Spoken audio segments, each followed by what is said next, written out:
ওই গ্রুপ থেকেই তো যাবে নাকি?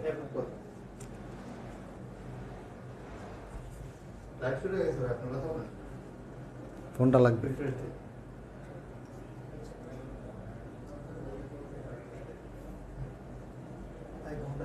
ডান। হ্যাঁ, দেরি হয় নাই, টাইম মতো আসছি।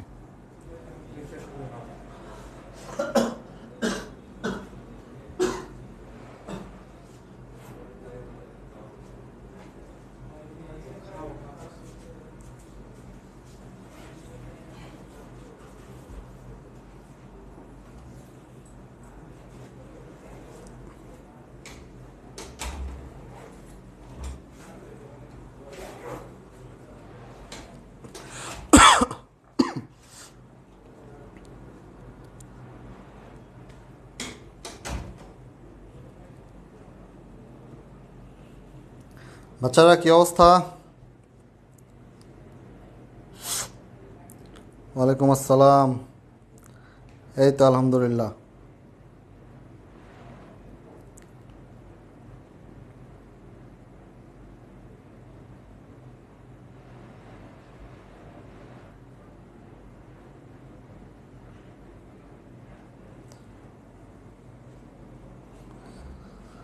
বাকিরা কোথায় একটু মেনশন দিয়ে নেই।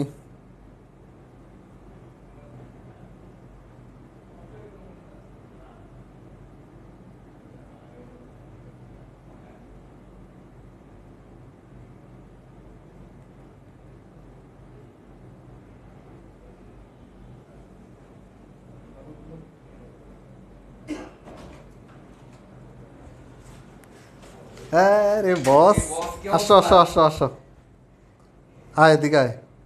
কি অবস্থা বস? কি ক্লাস শুরু হয়ে গেছে নাকি? না, শুরু করবো মাত্র। শুরু করবা? এই দেখ কি অবস্থা?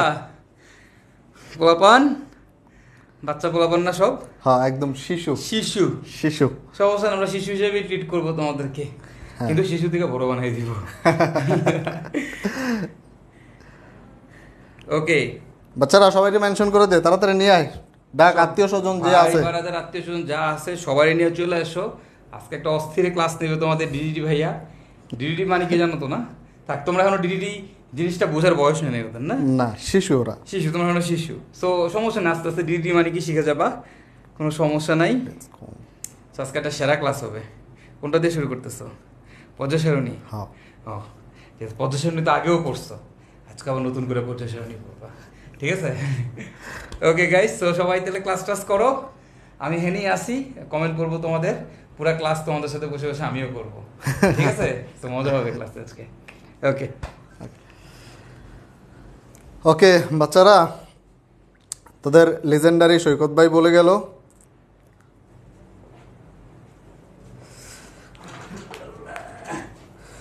আচ্ছা ভাই কয়টা ক্লাস করবে? এই আজকে সৈকত, আজকে ঝামেলা হয়েছে, হৃদয় ক্লাস নিতেছে, একটু পরে শুভর ক্লাস, এখন আমার ক্লাস।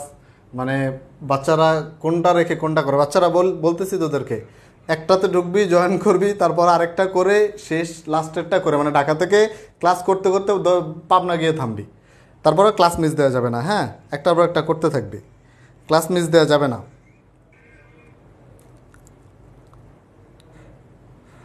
ওকে ঠিক আছে ঠিক আছে, শোন, আমি তোদেরকে আগে কিছু দিক নির্দেশনা দেই, তাইলে ক্লিয়ার হয়ে যাবে।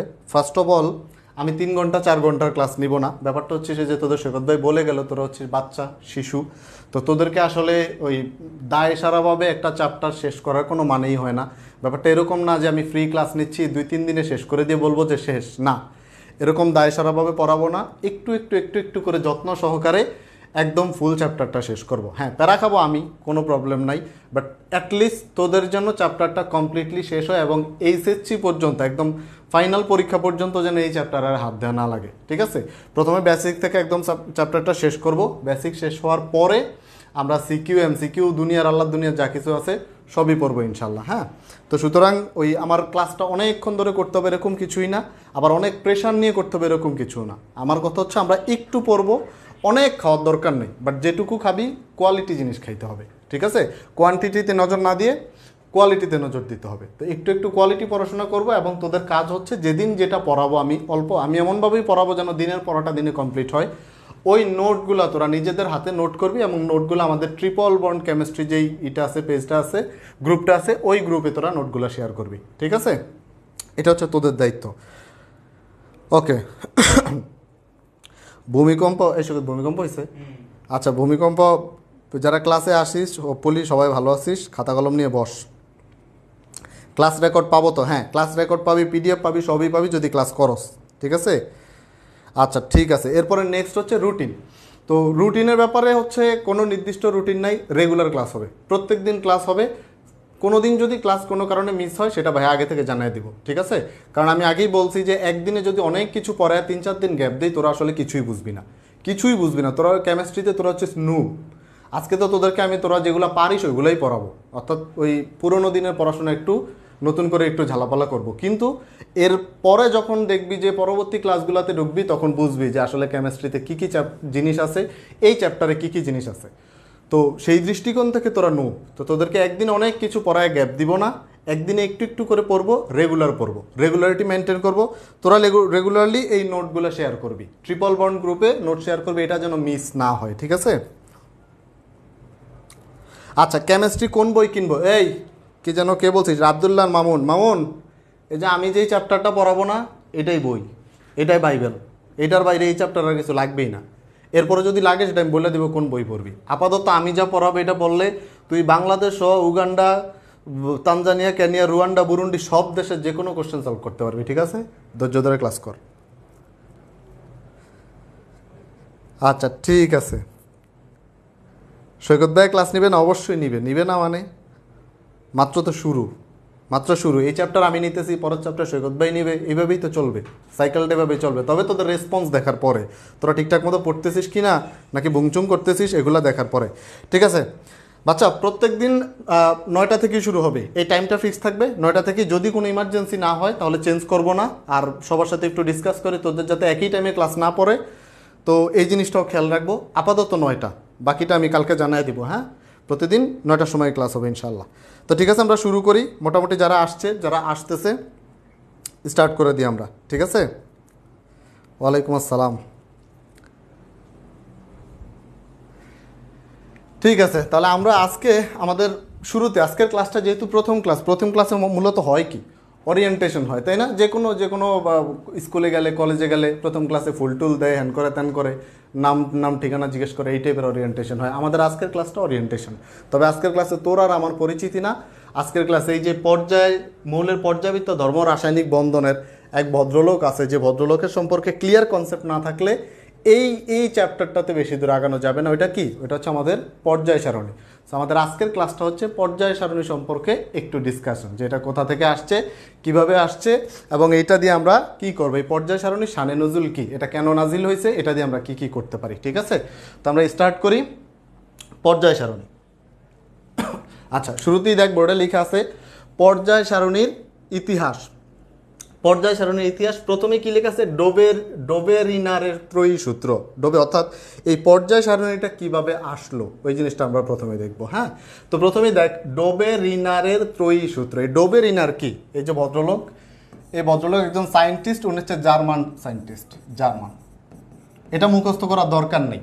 হ্যাঁ, এটা মুখস্থ, উনি যে জার্মান থেকে আসছে এটা মুখস্থ করার দরকার নাই, এটা জাস্ট এমনিতে তোদের জানার জন্য বললাম। এই ভদ্রলোক 1817 সালে সর্বপ্রথম এই পর্যায় সারণী নিয়ে কিছু করার চেষ্টা করছিল। সর্বপ্রথম পর্যায় সারণী নিয়ে কিছু করার চেষ্টা করছে। তো এই ভদ্রলোক বলল যে 1817 সালে এসে ডোবেরিনার সাহেব কি বলল, যে আমরা যদি পর্যায় সারণীর যে কোনো 3টা মৌলকে, যাদের রাসায়নিকভাবে যারা সদৃশ, রাসায়নিক ধর্ম প্রায় একই রকম, এই 3টা মৌলকে পারমাণবিক ভর অনুসারে সাজানো হয়, পারমাণবিক ভর অনুসারে সাজানো হলে প্রথম 2টার পারমাণবিক ভরের গড় হবে, প্রথম যে কোনো 2টার, প্রথমটার শেষেরটার পারমাণবিক ভরের গড়টা হবে দ্বিতীয়টা। আমি তোদেরকে সুন্দরভাবে লিখে দিতেছি যাতে তোদের এক্সট্রা নোট করতে কষ্ট না হয়। দেখ ডোবেরিনার সাহেব কি বলছে, যে রাসায়নিকভাবে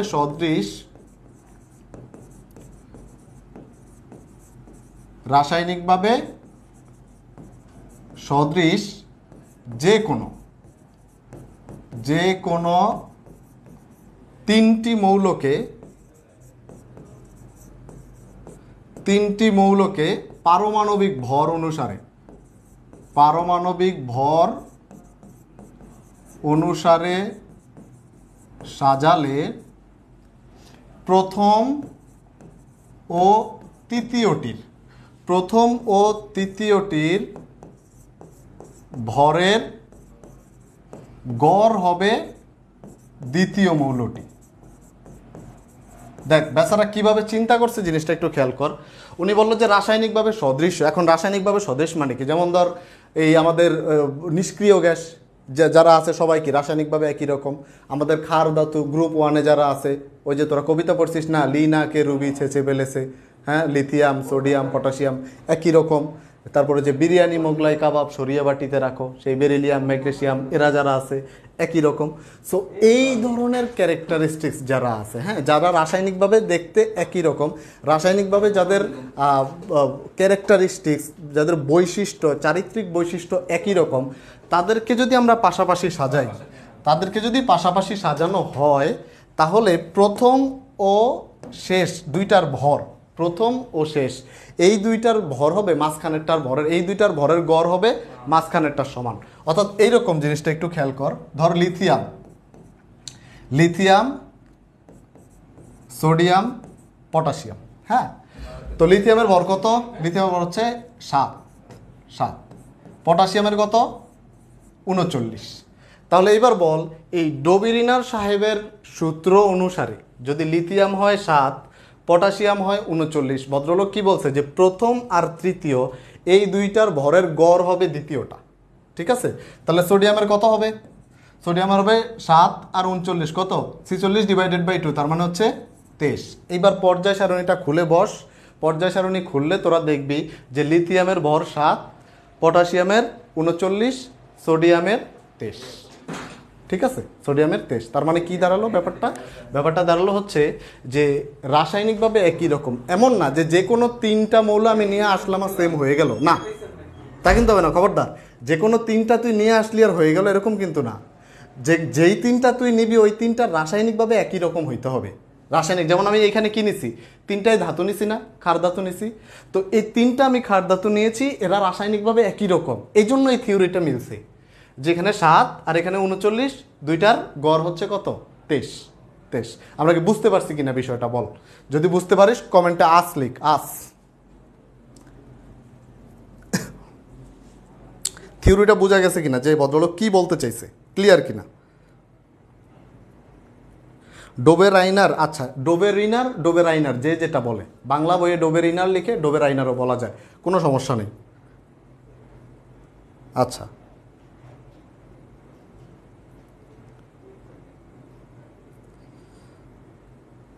ওকে, ফাইন, ক্লিয়ার।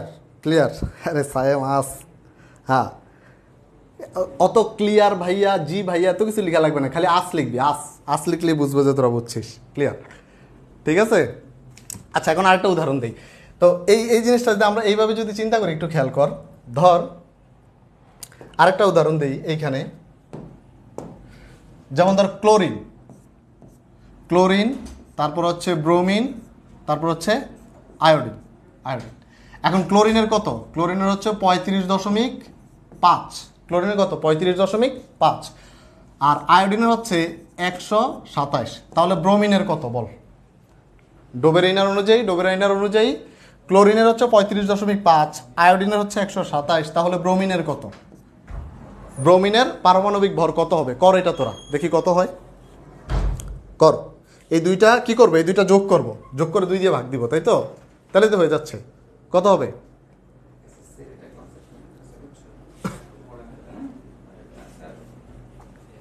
আচ্ছা, তাহলে এইটা ব্রোমিনের নর্মালি আমরা কত জানি? ব্রোমিনের হচ্ছে 80, কিন্তু এইখানে এই দুইটার গড় করলে দেখবি হয় মোটামুটি কাছাকাছি 81.25 টাইপের কিছু। তাইলে এখন কথা হচ্ছে ঝামেলাটা কিছুটা আন্দাজ করতে পারছিস কিনা? আমাদের যখন পর্যায় সারণীর নাম আসে, পর্যায় সারণীর নাম আসলে আমরা সবার প্রথমে কার নাম বলি? মেন্ডেলিভের কথা বলি না, তাই না? কিন্তু শুরুটা আসছিল কোথায়? ডোবেরিনার থেকে। এখন ধর ডোবেরিনারের এইটা মানে না বলেই তো পরে মেন্ডেলিভ আসছে। তার মানে ডোবেরিনার যে থিওরি, এই থিওরিতে কোনো না কোনো ঝামেলা ছিল, তাই না? এই ঝামেলাটা হচ্ছে এইরকম যে যখন আমরা সবগুলা মৌল নিয়ে কাজ করতে যাই তখন এরকম কিছুটা এদিক সেদিক ডেভিয়েশন দেখায়, বিচ্যুতি দেখায়। এই বিচ্যুতির কারণে আমরা এই ডোবেরিনারের থিওরিটা দিয়ে সম্পূর্ণ পর্যায় সারণী মিলানো যায় না। আমাদের পরমাণু মডেলের কথা মনে আছে, সেই রাদারফোর্ড, তারপরে তোর কি বলে এই ডাল্টনের পরমাণু মডেল থেকে শুরু করে রাদারফোর্ড, ম্যাক্সওয়েল, বোর পরমাণু মডেল, একের পর এক আসছে না, একের পর এক আসছে না। কেন? কারণ প্রত্যেকটাতেই কোনো না কোনো ত্রুটি ছিল। তো এইখানে ত্রুটিটা হচ্ছে এরকম যে প্রত্যেকটা আমরা পর্যায় সারণী সকল মৌল নিয়ে যদি কাজ করি তাহলে সকল মৌলতে এই থিওরি অ্যাপ্লাই করা যায় না। ঠিক আছে? তারপরও হ্যাঁ 81.25 সাবাস।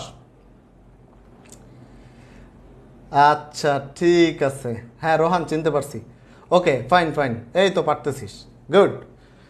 তাহলে এই যে 81.25 কিন্তু পায় অ্যাকচুয়ালি কত ব্রোমিনের 80। তো এরকম টুকিটাকি যে ডেভিয়েশনগুলো, এই ডেভিয়েশনের জন্য এই ডোবেরিনের থিওরিটা মিলে না। তবে বেচারা কিন্তু সেই লেভেলে চিন্তা করছে। তুই চিন্তা কর ওই যুগে 1817 সালে এইভাবে চিন্তা করাটা আসলে এত ইজি না। ওনারা চিন্তা ভাবনা করছে বলেই আজকের পর্যায় সারণী বা আজকের কেমিস্ট্রি এত দূর আগাইছে, তাই না? তোরা তো আর চিন্তা করস না, তোরা তো চিন্তা করবি না, তোদেরকে দিয়ে তো আর মানে তোরা তো ফেসবুক হোয়াটসঅ্যাপে চিন্তা করতে করতে তোদের অবস্থা খারাপ হয়ে যায়। আচ্ছা আয় এবার আমরা তোদের একটা কাজ দিই, একটা ম্যাথ দিই, দেখি করতে পারিস কিনা।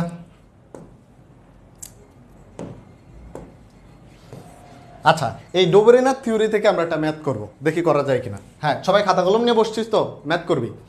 লিখ তিনটি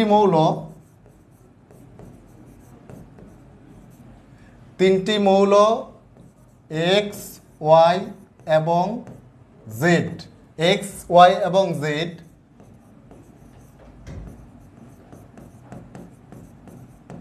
ডোবেরিনার সূত্র মেনে চলে, ডোবেরিনার সূত্র মেনে চলে। ঠিক আছে? তো এখন আমাদেরকে দিয়ে দিল যে তিনটি মৌল যারা ডোবেরিনার সূত্র মেনে চলে, এক্স ওয়াই এবং জেড, হ্যাঁ মেনে চলে। এখন আমাদেরকে বলে দিল যে এক্স এবং জেড এর পারমাণবিক ভর যথাক্রমে 9 এবং 40। তাহলে এক্সের এবং জেডের, এক্সের হচ্ছে 9, জেডের হচ্ছে 40। তাহলে কোশ্চেন হচ্ছে তাহলে ওয়াই মৌলটি চিহ্নিত করো যে ওয়াই মৌলটি কি। ওয়াই মৌলটি আমরা যদি ডোবেরিনারের এই ত্রয়ী সূত্রটা বুঝতে পারি, আমি আশা করি তোরা এটা পারবি। আমি কয়েক সেকেন্ড 1 মিনিট টাইম দিলাম, সবাই সলভ করে অ্যান্সার দে যে ওয়াই মৌল তাহলে কোনটা হবে। আর ওয়াই যদি বের করতে পারিস তাহলে এক্স এবং জেডও বের করতে পারবি। কর দেখি, কর, আমি কমেন্ট পড়ি, কর। তোরা মোটামুটি দুর্দান্ত অ্যান্সার দিতেছিস। আচ্ছা ব্রোমিনের ভর 79.9, ওই 79.9 ওটা 80, হ্যাঁ হিসাব নিকাশের জন্য লেখা হয়।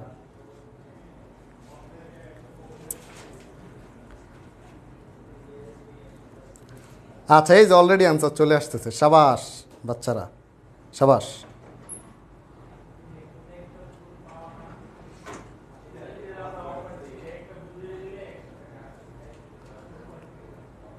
ওকে ম্যাগনেসিয়াম, সাবাস, এই তো পারছো, সুন্দর। আমি এই খুব ছোট জিনিস খুব ধৈর্য সহকারে পড়াবো। তোরা একটু ধৈর্য সহকারে ক্লাসগুলো করিস। এই চ্যাপ্টারের নোট শুধু তুই পড়ার জন্য না, এই নোটগুলো ভবিষ্যতে তুই যখন পড়াবি তখনও আমি যা পড়াইতেছি তা পড়াবি, ভবিষ্যতে তুই যখন পড়াবি। ঠিক আছে? সো ধৈর্য সহকারে। হ্যাঁ ফাইন, এই যে অ্যান্সার পেরে গেছিস তোরা। অর্থাৎ আমার ওয়াইটা হবে কি, ওয়াই ইকুয়াল টু হবে ওই যে এক্স আর জেড, এক্স হচ্ছে 9 আর এটা হচ্ছে 40 ডিভাইডেড বাই 2। এটা কত আসে? এটা আসে 24.5, তাই তো? 24.5। এখন আমাদের যেটা ম্যাগনেসিয়ামের কত? ম্যাগনেসিয়ামের হচ্ছে 24.3। তো 24.5 যা 24.3ও তা। তাহলে এটাকে আমাদের মাঝখানে যেটা ওয়াইটাকে আমরা কি বলবো? ম্যাগনেসিয়াম।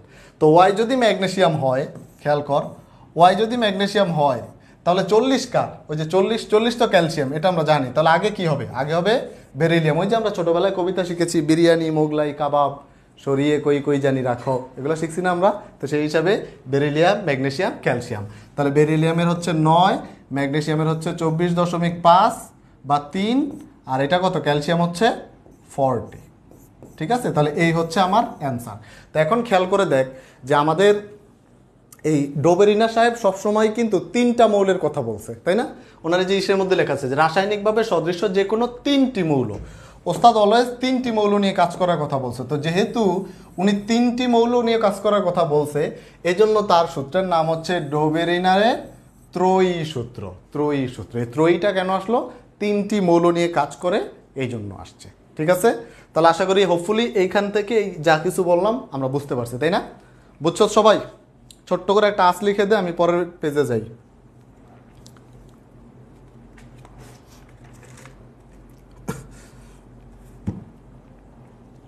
ভাইয়া এটা ফার্স্ট পেপারের 3rd চ্যাপ্টার না? হ্যাঁ, এটা 3rd চ্যাপ্টার। ওয়ালাইকুম সালাম। না, খুব বেশি লেট হয় নাই, সমস্যা নেই। আজকের ক্লাস হবে সম্পূর্ণ তোদের এই এসএসসিতে যেই জিনিসগুলো পড়ে আসছিস ওইগুলো একটু রিভিশন দিয়ে আগামীকালকের ক্লাস থেকে ইনশাল্লাহ আমরা নতুন জিনিসপত্রে ঢুকবো। ঠিক আছে, আজকে তোদের একটু ব্রেনটা ঝালাই করে নিব। ওকে, এরপরে নেক্সটে যাই আমরা। তার মানে একটা জিনিস ক্লিয়ার হলো যে ডোবেরিনার সাহেব শুরু করলেও তার যে থিওরি, এই থিওরি দিয়ে পর্যায় সারণী কমপ্লিট করা হয়নি বা যায়নি। তাহলে আমাদের পরবর্তী থিওরিতে যাইতে হবে। আচ্ছা, পরবর্তীতে দেখ পর্যায় সারণীর নেক্সট যে থিওরিতে আসছিল সাকুরতোয়ার টেলরিক কুণ্ডলী সূত্র। সাকুরতোয়া, এই ভদ্রলোক হচ্ছে সায়েন্টিস্ট। এখানে এই যে সাকুরতোয়া হচ্ছে সায়েন্টিস্টের নাম। হ্যাঁ, সাকুরতোয়া, এই যে এটা হচ্ছে সায়েন্টিস্টের নাম।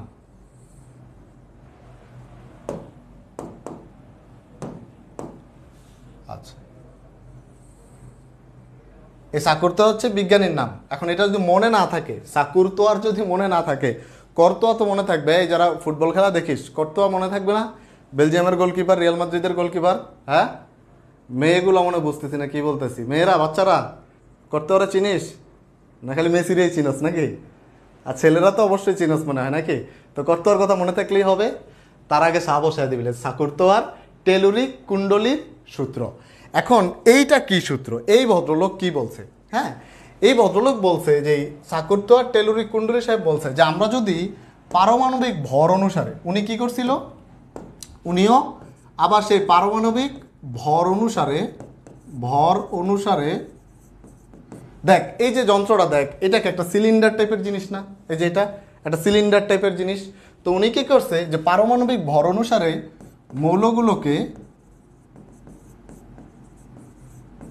মৌলগুলোকে একটা সিলিন্ডারের গায়ে,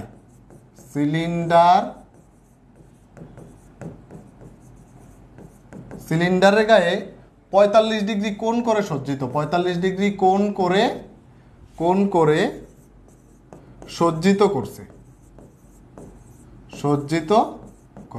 সজ্জিত করেন। এই কথাগুলো কেন আমি বাংলাতে লিখে দিতেছি, যাতে তোর নোট করতে সমস্যা না হয়। আমি বলে রাখি বারবার, নিজের হাতে নোট করতে হবে। ঠিক আছে, নোট করার কোনো বিকল্প নাই। আচ্ছা, তো এখন খেয়াল কর, পারমাণবিক ভর অনুসারে মৌলগুলোকে সিলিন্ডারের গায়ে 45 ডিগ্রি কোণ করে সজ্জিত করেন। এখন এই সাজানোর পর উনি দেখলেন যে একই ধর্মের যেই মৌলগুলা, একই রাসায়নিকভাবে সদৃশ্য যে মৌলগুলা, এগুলো একটা উল্লম্ব রেখা বরাবর অবস্থান করতেছে। এই যে খেয়াল করে দেখ, এই যে লিথিয়াম কোথায় আছে, এই যে লিথিয়াম, তার এখানে কি সোডিয়াম একটা রেখা বরাবর আছে। এই যে বেরিলিয়াম, এই যে ম্যাগনেসিয়াম, মোটামুটি একটা রেখা বরাবর আছে। এই যে বোরন, অ্যালুমিনিয়াম, তারপর কার্বন, সিলিকন, এইভাবে দেখলো যে রাসায়নিকভাবে এইরকমভাবে একটা উল্লম্ব রেখা বরাবর অবস্থান করানো যায়। ঠিক আছে, তাহলে এখন এই যে টেলুরিক কুণ্ডলী জিনিসটা কি, এই যে ইনস্ট্রুমেন্টেশনটা, এই যে যন্ত্রপাতি, এটাকে উনি বলছে টেলুরিক, এই যন্ত্রপাতির নামটাই হচ্ছে টেলুরিক কুণ্ডলী। ইংরেজিতে বলা হয় টেলুরিক স্ক্রু বা টেলুরিক কুণ্ডলী। এখন এই যে টেলুরিক সাহেবের যে থিওরিটা, এইটাও দেখা গেছে অল্প কিছু মৌলের জন্য এটা প্রযোজ্য, বাট আদার্স যত আমাদের এই যে এত মৌল সবগুলোর জন্য প্রযোজ্য না। ঠিক আছে, তাহলে এখন উনি কাজ করছিল কি নিয়ে? উনিও কিন্তু ওনারও কাজ করা হয়েছে পারমাণবিক ভর নিয়ে, পারমাণবিক ভর অনুসারে। আবার আমাদের ডোবেরিয়ান সাহেব উনিও কি নিয়ে কাজ করছিল? উনিও পারমাণবিক ভর। এই জিনিসটা খেয়াল রাখতে হবে, কে পারমাণবিক ভর নিয়ে কথা বললো, কে সংখ্যা নিয়ে বা কে কি নিয়ে, এই জিনিসটা MCQ এর জন্য এই জিনিসটা মাথায় রাখতে হবে, ঠিক আছে? তাহলে গেল আমার এই সাকুর্তি আর পর্যায় সারণীর কি বলে ওই পর্যায় সারণীর সূত্র বা টেলরিক কুণ্ডলীর সূত্র, ঠিক আছে? এইখানে টেলরিক কুণ্ডলী জিনিসটা হচ্ছে কি ইনস্ট্রুমেন্টেশন, এই যন্ত্রপাতির নাম। আর সূত্রটা কি, থিওরিটা কি, উনি পারমাণবিক ভর অনুসারে মৌলগুলোকে সিলিন্ডারের গায়ে 45 ডিগ্রি কোণ করে সজ্জিত করছে। সিলিন্ডার ওই যে সিলিন্ডারের গায়ে, ঠিক আছে? এখানে আরেকটা কথা লিখে দিতে পারিস যে যেটা এখানে রাসায়নিকভাবে সদৃশ্য যে মৌলগুলো এগুলো উল্লম্ব রেখা বরাবর অবস্থান করে। আমি লিখে দিচ্ছি যে এই থিওরি অনুযায়ী কি হয়, এই থিওরি অনুযায়ী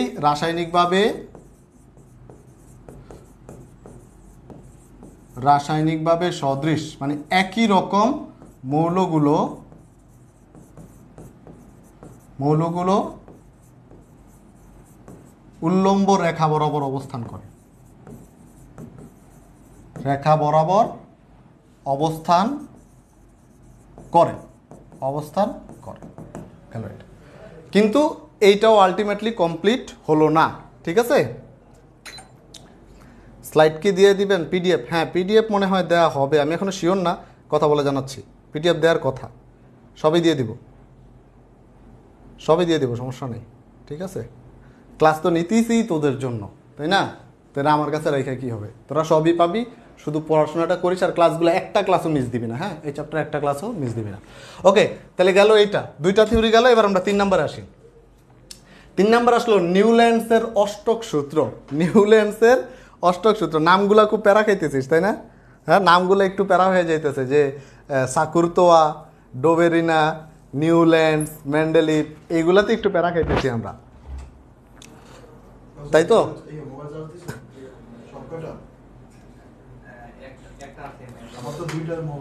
আচ্ছা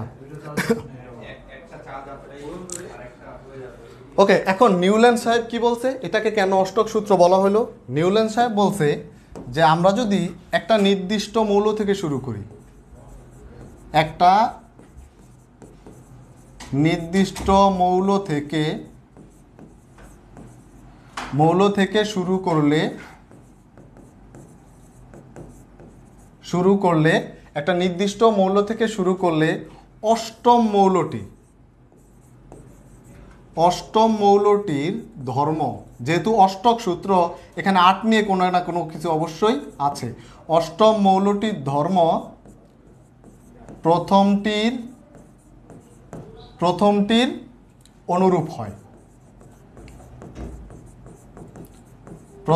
অনুরূপ হয়, এই থিওরিটা মোটামুটি একটু সারা জাগানোর মতো। উনি দেখলো যে আমরা যদি একটা করে শুরু করি, যেমন ধর আমরা লিথিয়াম থেকে যদি শুরু করি এখানে, হ্যাঁ এই যে ধর লিথিয়াম, তারপরে কি বেরিলিয়াম, তারপরে কোনটা, boron, carbon, nitrogen, oxygen, fluorine, তারপরে আসতেছে কি নিয়নের পরে কি আসতেছে, সোডিয়াম।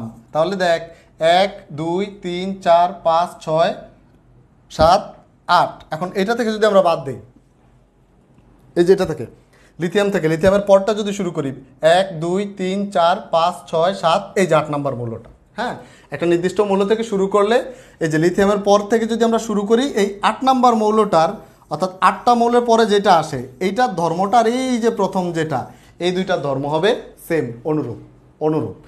এটার ক্ষেত্রে আবার যদি এইখান থেকে শুরু করি তাহলে দেখ 1 2 3 4 5 6 7, এই যে 8 নাম্বার কে আসবে, ম্যাগনেসিয়াম। তো এইখানে ম্যাগনেসিয়ামেরটা আবার দেখবি বেরিলিয়ামের সাথে সেম হবে, ঠিক তেমনি এইখানে একটা করে মিলে যাবে, ঠিক আছে? তো এই যে অষ্টকের যে নিয়মটা, ওই যে আমরা যেটা বলি যে 8টা করে পরে 8টা করে পার্থক্য হলে, মানে মোটামুটি আমরা যেই এই গ্রুপের মৌলগুলো শিখছিলাম, তো এই গ্রুপের মৌলগুলো দেখবে 8টা করে পার্থক্য হলে ধর্মগুলো মিলে যায়। তো এই জিনিসটা প্রাথমিকভাবে আলোচনা করছিল হচ্ছে নিউল্যান্ডস, এবং যেহেতু 8টা করে মৌলের কথা বলছে ভদ্রলোক, 8টা করে মৌলের কথা বলার কারণে তার থিওরির নাম হয়েছে কি, নিউল্যান্ডসের অষ্টক সূত্র। কিন্তু এইখানেও একটু ঝামেলা ছিল, হ্যাঁ এই তো ঠিক আছে, এখানে একটু ঝামেলা ছিল। সেটা হচ্ছে এই নিউল্যান্ডসের যে সূত্রটা, এটা মোটামুটি হালকা মৌলের ক্ষেত্রে প্রযোজ্য,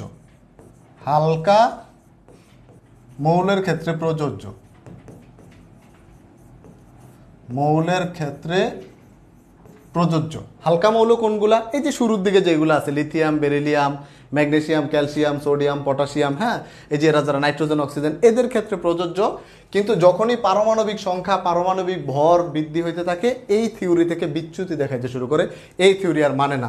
তার মানে ভারী মৌলদের ক্ষেত্রে, ভারী মৌলের ক্ষেত্রে ক্ষেত্রে প্রযোজ্য না, মৌলের ক্ষেত্রে প্রযোজ্য না। এখন প্রযোজ্য না মানে কি? প্রযোজ্য না মানে হচ্ছে লিমিটেশনস, এটা লিমিটেশনস আছে, এটা দিয়ে হবে না, তাই না? তো এই কারণেই নিউল্যান্ডসের অষ্টক সূত্র দিয়েও সম্পূর্ণ পর্যায় সারণী মিলানো গেল না, ঠিক আছে? তার মানে এইখানেও আমাদের পর্যায় সারণী, এইখানেও আমাদের পর্যায় সারণীর কমপ্লিট করার যে একটা তীব্র ইচ্ছা ছিল, আমরা এই জায়গায় এসে ফেল করলাম। নিউল্যান্ড সাহেবও দিতে পারলো না। তো যখন আমরা প্রথমে ডোবেরিন সাহেব আসলো, ডোবেরিনা সাহেব আসলো, হইল না। তারপর সাকুরতোয়া সাহেব আসলো, তাও হইল না। তারপর নিউল্যান্ড সাহেব আসছে, তাও হয় নাই। তখন সর্বশেষ আসলো কে? আমাদের মেন্ডেলিভ সাহেব। এই মেন্ডেলিভ সাহেব আইসা আমাদের পর্যায় সারণীর একটা থিওরি দিল। তা আমরা এইবার দেখব যে ফাইনালি আমাদের সেই পর্যায় সারণীর মেন্ডেলিফের সেই সূত্রটা, তোরা কি কথাবার্তা বুঝতেছিস? আদৌ ধরতে পারতেছিস নাকি খুব কঠিন লাগতেছে? এগুলো কিন্তু তোদের কমন পড়াশোনা করাইতেছি, কঠিন ফটিন এখনো কিছুই যাই নাই। বুঝতেছিস তোরা? বাচ্চারা ঘুমায় গেছিস?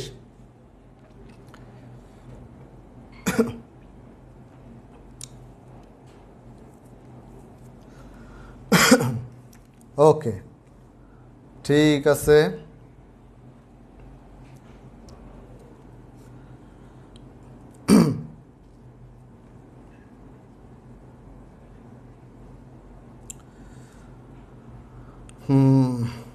এগুলা ভাইয়া আগেই পড়ছি। হ্যাঁ, আমি তো বললামই আজকে পড়া জিনিস পড়াইতেছি। এর কারণ হচ্ছে এরপর থেকে যেগুলো আসবে এগুলা কিছু কিছু জিনিস রিলেটেড থাকবে। হ্যাঁ, রিলেটেড। ধর 2 দিন পরে যেগুলো পড়াবো, যেমন ধর ডি ব্লক এলিমেন্ট যখন পড়াবো, যেদিন লিগ্যান্ড পড়াবো, হুট করে এসে যদি লিগ্যান্ড নিয়ে কথা বলা শুরু করি, হুট করে এসে মনে কর যে আমি ডি ব্লক এলিমেন্টসের ম্যাগনেটিজম নিয়ে কথা বললাম, ডি ব্লক এলিমেন্টের কী বলে এটাকে, ওই যে শঙ্করায়ন নিয়ে কথা বললাম, বা হচ্ছে ওদের রঙিন যৌগ গঠন নিয়ে কথা বললাম, ওই কী বলে এটাকে, আমাদের যে থিওরিগুলো ক্রিস্টাল ফিল্ড থিওরি নিয়ে কথা বললাম, এগুলা বললে তো তুই মনে কর যে হয়েছে ভূমিকম্পের মতো উড়া যাবে। এই ভূমিকম্পে তো বাইসা গেছস, কিন্তু হুট করে যদি এসে এগুলো বলা শুরু করি ভূমিকম্পের মতো উড়ে যাবে। এই জন্য আজকের ক্লাসটা হচ্ছে একদম তোদের সাথে জাস্ট পরিচিতি ক্লাস, পর্যায় সারণীটা কীভাবে হয়েছে না হয়েছে, টুকিটাকি একটু একটু জিনিস, আর কিছু জিনিস তোদের কাজ দিয়ে দিব। এরপরে ইনশাল্লাহ নেক্সট 1-2 ক্লাস পর থেকে তোরা বুঝবি যে আসলে কি হইতেছে। হ্যাঁ, ইনশাল্লাহ টের পেয়ে যাবি। আচ্ছা, তো এখন আয়, মেন্ডেলিভ সাহেব কি বলছে? মেন্ডেলিভ সাহেব বলছে যে এই যে মৌলসমূহগুলো আছে, এই মৌলসমূহগুলার যদি আমরা পারমাণবিক ভর অনুসারে সাজাইতে থাকি, তাহলে একটা সময় যা এদের এই বৈশিষ্ট্যগুলা, রাসায়নিক বা ভৌত ধর্মগুলার পুনরাবৃত্তি হয়, পর্যায়ক্রমে পুনরাবৃত্তি হবে। ঠিক আছে? অর্থাৎ মেন্ডেলিভ সাহেবের কথাটা ছিল এরকম যে মৌলসমূহের, আমি লিখে দেই তোদের নোট করার জন্য, মৌলসমূহের ভৌত ও রাসায়নিক ধর্ম, ভৌত ও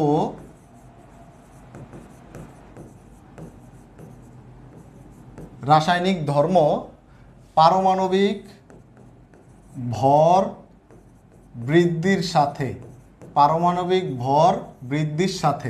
মৌলসমূহের ভৌত ও রাসায়নিক ধর্ম পারমাণবিক ভর বৃদ্ধির সাথে পর্যায়ক্রমে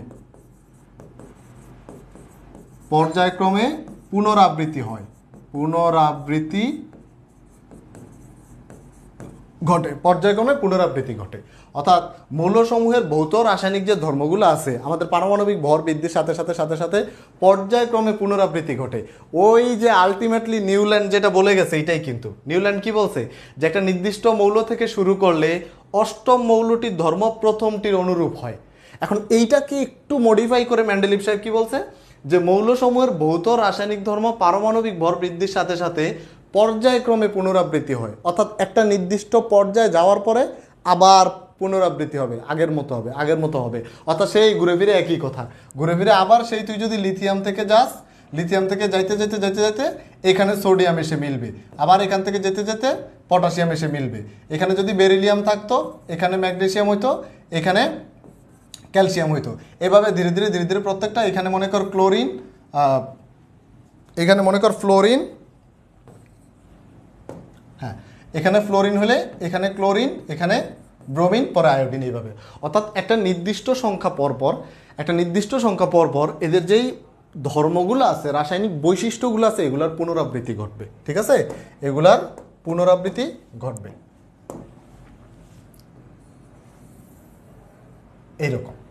এখন তো মেন্ডেলিভের এই সূত্রটা ঝামেলা কি ছিল? মেন্ডেলিভের এই সূত্র দিয়েও কিন্তু পর্যায় সারণী মিলে না, এই সূত্র দিয়েও পর্যায় সারণী মিলানো যায় না। কেন মিলানো যায় না? কিছু ছোটোখাটো জিনিসে ঝামেলা হইতেছিল। সেটা হচ্ছে যখন আইসোটোপ আবিষ্কার হইল, আইসোটোপের কথা মনে আছে?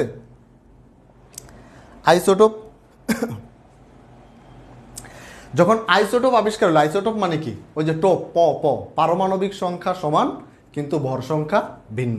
তো যখন আইসোটোপ আবিষ্কার হলো তখন একটা জিনিস খেয়াল করলো মেন্ডেলিভ সাহেব, যে ধর কার্বনের 3টা আইসোটোপ যদি বলি, ধর কার্বন 12, কার্বন 13, কার্বন 14, এগুলা 6, 6, 6। তো এখন মেন্ডেলিভ সাহেব দেখলো যে আমি যে পারমাণবিক ভর অনুসারে সাজাইতেছি, তো এই পারমাণবিক ভর তো একই মৌলের একাধিক হইতে পারে, একই মৌলের একাধিক পারমাণবিক ভর হইতে পারে, পারে না? এই যে এখানে এটা 12, এটা 13, এটা 14, কিন্তু তিনটাই কি? কার্বন, তিনটেই হচ্ছে কার্বন। তো এখন এই যে কনফ্লিক্ট, এখন তোকে বললো যে পর্যায় সারণীর ওই মৌলটা যার পারমাণবিক ভর এত, পারমাণবিক ভর বললো যে ধর 14, তাহলে সেই মৌলটার বৈশিষ্ট্য আলোচনা করো। এখন পারমাণবিক ভর তো ওই নাইট্রোজেনেরও 14, আবার এই যে কার্বনের যে আইসোটোপ আছে এটারও 14। তাহলে এইবার তো কনফিউশন সৃষ্টি হয়ে গেল যে না, তাহলে তো মেন্ডেলিভ সাহেব তো এবার মাথা গরম হয়ে গেছে। তাহলে এইবার তাহলে মেন্ডেলিভ সাহেব বললো যে এমন একটা কিছু লাগবে, এমন একটা কিছু লাগবে যেটাতে আসলে দুইটা সেম হয় না, একটাই ইউনিক, এটার কোনো পরিবর্তন সম্ভব না। সেটা কি? সেটা হচ্ছে পারমাণবিক সংখ্যা। তুই এমন কোনো দুইটা মৌল একসাথে করতে পারবি না যাদের পারমাণবিক সংখ্যা সেম, কোয়াইট ইম্পসিবল। প্রত্যেকটা মৌলের পারমাণবিক সংখ্যা মানে কি বলে এটাকে, মানে এক একটার এক এক রকম, ভিন্ন ভিন্ন, অভিন্ন কোনো পারমাণবিক সংখ্যা হতে পারে না। কিন্তু পারমাণবিক ভর হতে পারে। কার জন্য? আইসোটোপের জন্য। কার জন্য? আইসোটোপের জন্য এই ধরনের ঘটনাগুলো ঘটে, আইসোটোপের জন্য ঘটে। ঠিক আছে, তো তোরা যখন নোট করবি, নোটে এই কথাগুলো সাজায় লিখবি। ভাইয়া মুখে যেটা বললাম এটা সাজায় লিখবি যে আইসোটোপ আবিষ্কারের পরে যখন দেখলো যে একই মৌলের একাধিক ভর সংখ্যা থাকে, একই মৌলের একাধিক পারমাণবিক ভর সংখ্যা থাকে, তখন মেন্ডেলিভের এই যে পারমাণবিক ভরের যে থিওরি, এই পারমাণবিক ভরের এই থিওরিটা আর খাটানো যাবে না। সেক্ষেত্রে আমাদের কি করতে হবে? এই থিওরিটাকে একটু মডিফাই করতে হবে, অর্থাৎ নতুন করে লিখতে হবে, যেটার নাম হচ্ছে মেন্ডেলিভের সংশোধিত সূত্র। মেন্ডেলিভের সংশোধিত সূত্র। তা আমরা একটু দেখব সংশোধিত সূত্রটা, একটু দেখি। কিরে সাব্বির আলী, তোর মাত্র খবর হয়েছে? তোরা এখন কিছু বললি তো তুই বলবি যে ভাইয়া গেলে আমার বকা দেয়। আচ্ছা ঠিক আছে,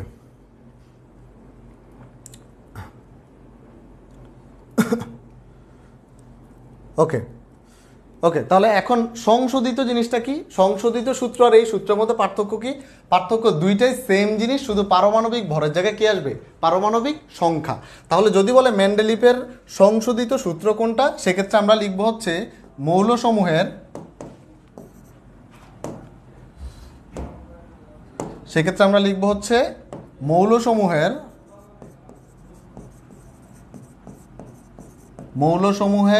ভৌত ও রাসায়নিক ধর্ম কি অনুসারে? পারমাণবিক ভর না, পারমাণবিক সংখ্যা। পারমাণবিক সংখ্যা অনুসারে, পারমাণবিক সংখ্যা অনুসারে বা পারমাণবিক সংখ্যা বৃদ্ধির সাথে সাথে পর্যায়ক্রমে পুনরাবৃত্তি ঘটে। পুনরাবৃত্তি ঘটে। তাহলে এটা হচ্ছে মেন্ডেলিভের প্রথম পর্যায় সূত্র, আর এটা হচ্ছে মেন্ডেলিভের সংশোধিত পর্যায় সূত্র। তাহলে অ্যাকচুয়ালি যদি তোকে এখন প্রশ্ন করা হয় এমসিকিউতে যদি আসে যে পর্যায় সারণীর ভিত্তি কোনটা, পর্যায় সারণীর ভিত্তি হবে কোনটা? পারমাণবিক সংখ্যা। ঠিক আছে, এতদিন যাবৎ পারমাণবিক ভর, এ যাবৎকালে যত সায়েন্টিস্টই কথা বলছিল আগে সবাই কিন্তু পারমাণবিক ভর নিয়েই কথা বলছিল। সেই ডোবেরাইনার বল, ওই সাকুর্তোয়া বল, নিউল্যান্ডস বল, সবাই কি বলছিল? পারমাণবিক ভর। ইভেন মেন্ডেলিভ সাহেবও কি বলছে? পারমাণবিক ভর। কিন্তু আলটিমেটলি ফাইনালি কোনটা আসলো? ফাইনালি আসছে হচ্ছে পারমাণবিক সংখ্যা, আমাদের পারমাণবিক সংখ্যা। বুঝছি বিষয়টা? যারা মোটামুটি একটু পড়াশোনা করছিস, তোরা ভালো স্টুডেন্ট, তারা ভাবতেছিস যে এত সহজ জিনিস কেন পড়াইতেছে, তো তাদেরকে বলবো একটু ধৈর্য ধর, পিকচার আমি বাকি মেরে দোস্ত, 2-3 দিন যাক, এরপরে বুঝবি মজা। আর কেন একদম একদম জিরো থেকে শুরু করছি? আমি যখন ক্লাসের কথা বলি সবাই এটাই বলতেছিল যে ভাইয়া কিছু পারি না, জিরো থেকে স্টার্ট করেন, বা তুই যদি অনেক কিছু পারস, আমি ধরে নিলাম তুই কিছুই পারস না, সুতরাং আমি স্টার্ট করবে জিরো থেকে। ক্লাসে অনেক ধরনের স্টুডেন্ট থাকে, যারা অনেক পারে, আবার কিছুই পারে না, আবার মোটামুটি পারে। সো কিছুই পারে না থেকে অনেক পারে পর্যন্ত সবার জন্য পড়ানো হবে। ঠিক আছে, আমরা চলে যাই আমাদের নেক্সট স্লাইডে।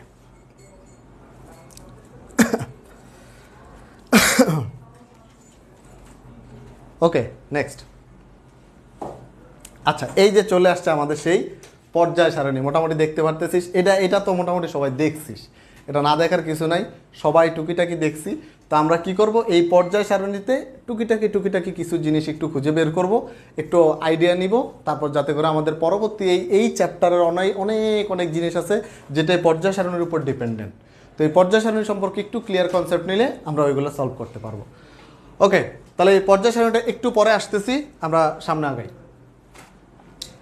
আচ্ছা, আধুনিক পর্যায় সারণী, আমরা এই যে এইটাকে বলতেছি কি? আধুনিক পর্যায় সারণী বলতেছি, তাই না? তো এই আধুনিক পর্যায় সারণীতে পর্যায় আছে কয়টা আর গ্রুপ আছে কয়টা? আধুনিক পর্যায় সারণীতে পর্যায় আছে কয়টা? 7টা পর্যায় আছে, তাই না? আর গ্রুপ আছে কয়টা?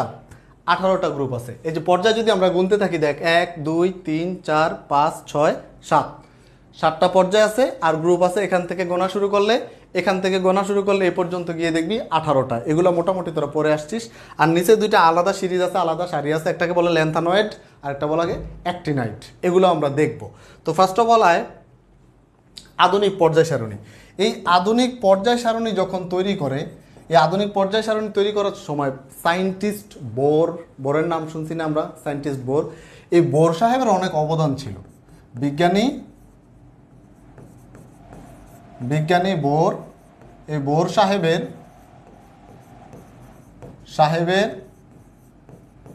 অনেক অবদানের জন্য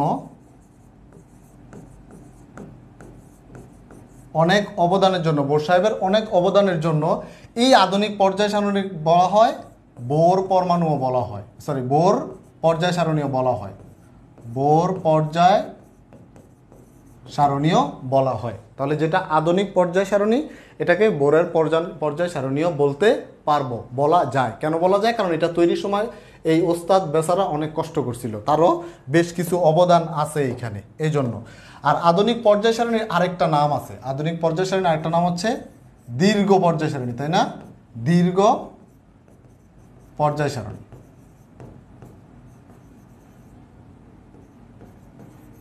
দীর্ঘ পর্যায় সারণী। তো এটাকে আমরা আধুনিক পর্যায় সারণী বলতে পারি, বোরের পর্যায় সারণী বলতে পারি, আবার দীর্ঘ পর্যায় সারণীও বলতে পারি, তিনটাই বলা যেতে পারে।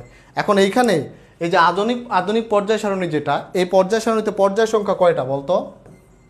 পর্যায় আছে কয়টা? এই যে পর্যায় সময়ের কথা আমরা বলবো, পর্যায় আছে কয়টা? পর্যায় আছে 7টা। এখন কোন পর্যায়ে কয়টা করে এলিমেন্ট আছে, কোন পর্যায়ে কয়টা করে মৌল আছে, এই জিনিসটার জন্য একটা ম্যাজিক নাম্বার আছে। তোরা হয়তো অনেকেই জানিস, না জানলে যারা জানিস তারা তো জানিস, যারা জানিস না তারা এখন দেখে নে যে একটা ম্যাজিক নাম্বার আছে। ওই ম্যাজিক নাম্বার দিয়ে আমরা ইজিলি মনে রাখতে পারি যে কোন পর্যায়ে কয়টা করে মৌল আছে। নাম্বারটা কি? নাম্বারটা হচ্ছে 2 8 8 18 18 32 32। তাহলে এই 2 হচ্ছে প্রথম, সিরিয়ালি চলে যা, প্রথম, আর দ্বিতীয়, তারপর হচ্ছে তৃতীয়, চতুর্থ, পঞ্চম, ষষ্ঠ এবং সপ্তম। তাহলে প্রথম পর্যায়ে, প্রথম যে পর্যায়ে সেখানে মৌল কয়টা? 2টা। দ্বিতীয় পর্যায়ে 8টা, তৃতীয় 8টা, চতুর্থ 18, তারপর পঞ্চম 18, ষষ্ঠ 32 এবং সপ্তমেও 32। এবার তুই মিলাইলে দেখবি এই যে প্রথম যেটা এখানে হাইড্রোজেন আর ওই যে ওই মাথায় হিলিয়াম, দুইটাই আছে, ঠিক আছে। তারপরে যে এখানে লিথিয়াম বেরিলিয়াম থেকে গুণা শুরু করলে দেখবি 8টা, 3 নম্বরেও 8টা, 4 নম্বরে গিয়ে হচ্ছে 18, 5 নম্বরে 18, 6 32, 7 32, ঠিক আছে। তাহলে পর্যায় সারণীতে কোন পর্যায়ে কয়টি মৌল আছে এগুলার জন্য আসলে কোনো থিওরি অ্যাপ্লাই করার দরকার নাই বা আলাদাভাবে পড়ার দরকার নেই, এইভাবে মনে রাখলে হবে। এই ম্যাজিক নাম্বারটা এটাকে বলা হয় ম্যাজিক নাম্বার। এই ম্যাজিক নাম্বারে আরও অনেক কাজ আছে, এটা যে শুধু এইটুকু কোন পর্যায়ে কি আছে এইটুকু তা না, আর অনেক কাজ আছে, ধীরে ধীরে জানতে পারবি। তাহলে এটাকে বলা হয় ম্যাজিক নাম্বার।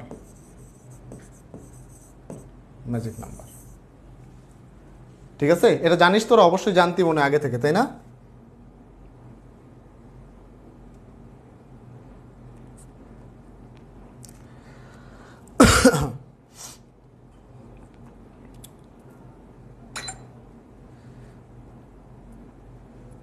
আচ্ছা,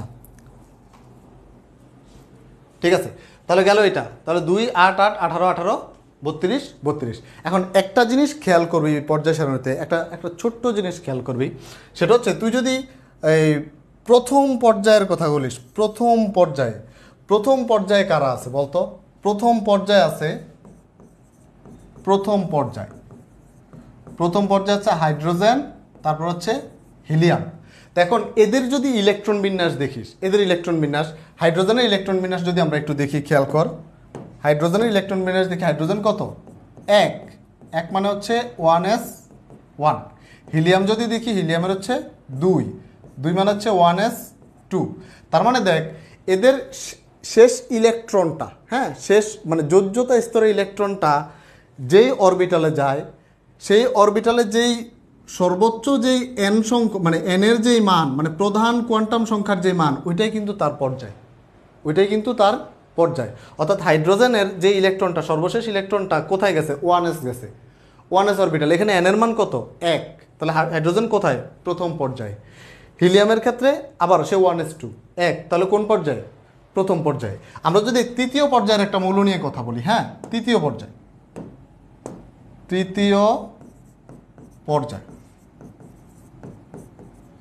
পর্যায় কে আছে? তৃতীয় পর্যায়ে কারা আছে? সোডিয়াম, তাই না? সোডিয়াম, তারপরে ম্যাগনেসিয়াম, হ্যাঁ, আমরা যদি একটু দেখে নিই, সোডিয়াম ম্যাগনেসিয়াম, এই যে তৃতীয় পর্যায়ে সোডিয়াম ম্যাগনেসিয়াম অ্যালুমিনিয়াম সিলিকন টিলিকন এইগুলা। তো আমরা যদি যে কোনো একটা দিন মনে কর ম্যাগনেসিয়ামের 12, ম্যাগনেসিয়ামের হচ্ছে 12 মানে কত? 1s2, 2s2, 2p6, 3s2। এই যে লাস্ট যে ইলেকট্রনটা, খেয়াল করে দেখ, লাস্ট ইলেকট্রনটা কোথায় গেছে? 3s এ গেছে, 3। তাহলে এখানে n এর মান কত? n = অর্থাৎ প্রধান কোয়ান্টাম সংখ্যা n = কত? 3। তাহলে ওর পর্যায় কত হবে? তৃতীয় পর্যায়। তাহলে কোনো একটা পার্টিকুলার মৌলের জন্য যে কোনো একটা পার্টিকুলার মৌলের জন্য সে কোন পর্যায়ে আছে, কোন পর্যায়ে অবস্থান করতেছে, এই জিনিসটা নির্ভর করে কিসের উপর? এই জিনিসটা নির্ভর করে সে তার শেষ শক্তি স্তরে ইলেকট্রনটা, মানে শেষ ইলেকট্রনটা কোন শক্তি স্তরে, কোন প্রধান শক্তি স্তরে আছে। তো এখানে শেষ ইলেকট্রনটা কোন প্রধান শক্তি স্তরে আছে? 3-এ আছে, এজন্য তার পর্যায় হচ্ছে 3। এই জিনিসগুলো আমাদের পরীক্ষায় আসে, ভালোই আসে, যে অমুক মৌলটি কোন পর্যায়ে আছে, কোন গ্রুপে আছে। আমরা যদিও শেষের দিকে এটা পড়বো আবার, তারপরে একটু বললাম, এখানে আইডিয়া নিয়ে নিলাম, হ্যাঁ, ঠিক আছে।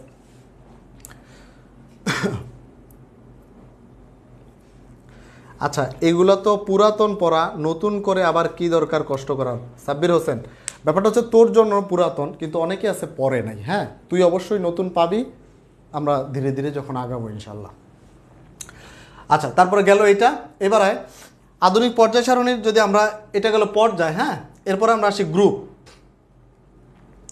আচ্ছা, পর্যায় ক্ষেত্রে আর ছোট্ট 2টা কথা। একটা হচ্ছে এই যে দেখ, এখানে 2টা সারি আছে নিচের দিকে, একটাকে বলা হয় ল্যান্থানয়েড সারি, আরটা হচ্ছে অ্যাক্টিনাইড সারি। যেই 2টা সারির হচ্ছে পর্যায় সারণীর এই যে উপরের পর্যায় সারণীতে জায়গা হয় নাই। কেন জায়গা হয় নাই? খুবই সিম্পল, অনেক পেঁচানোর দরকার নাই, খুবই সিম্পল। দেখ, একটা পর্যায়ে গ্রুপ মৌল থাকে কয়টা? এই মাথা থেকে যদি এই যে সিজিয়াম থেকে বা এই ফ্রান্সিয়াম থেকে শুরু করে একদম লাস্টে 118 নম্বরে যদি যাই, ওজিতে যদি যাই, টোটাল কয়টা? 18টা। কিন্তু সপ্তম পর্যায়ে যেটা, এই যে সপ্তম পর্যায়ে মৌল থাকতে পারে কয়টা? 32টা। ষষ্ঠ পর্যায়ে মৌল থাকতে পারে কয়টা? 32টা, তাই না? কিন্তু একটা গ্রুপে এই একটা পর্যায়ে সর্বোচ্চ কয়টা থাকতে পারে? সর্বোচ্চ থাকতে পারে 18টা। একটা পর্যায়ে সর্বোচ্চ থাকতে পারে 18টা, কিন্তু ষষ্ঠ এবং সপ্তম পর্যায়ে আছে 32টা করে। তাহলে বাকি 14টা কি করবে? তো বাকি 14টা যেহেতু এইখানে বসানো যাচ্ছে না, এজন্য আলাদা আলাদা করে এই দুইটাকে আলাদা দুইটা নাম দেওয়া হয়েছে। একটা হচ্ছে ল্যান্থানোয়েড সারি আর একটা হচ্ছে অ্যাক্টিনাইড সারি। আমি লিখে দিতেছি দুইটা সারি, একটা হচ্ছে ল্যান্থানোয়েড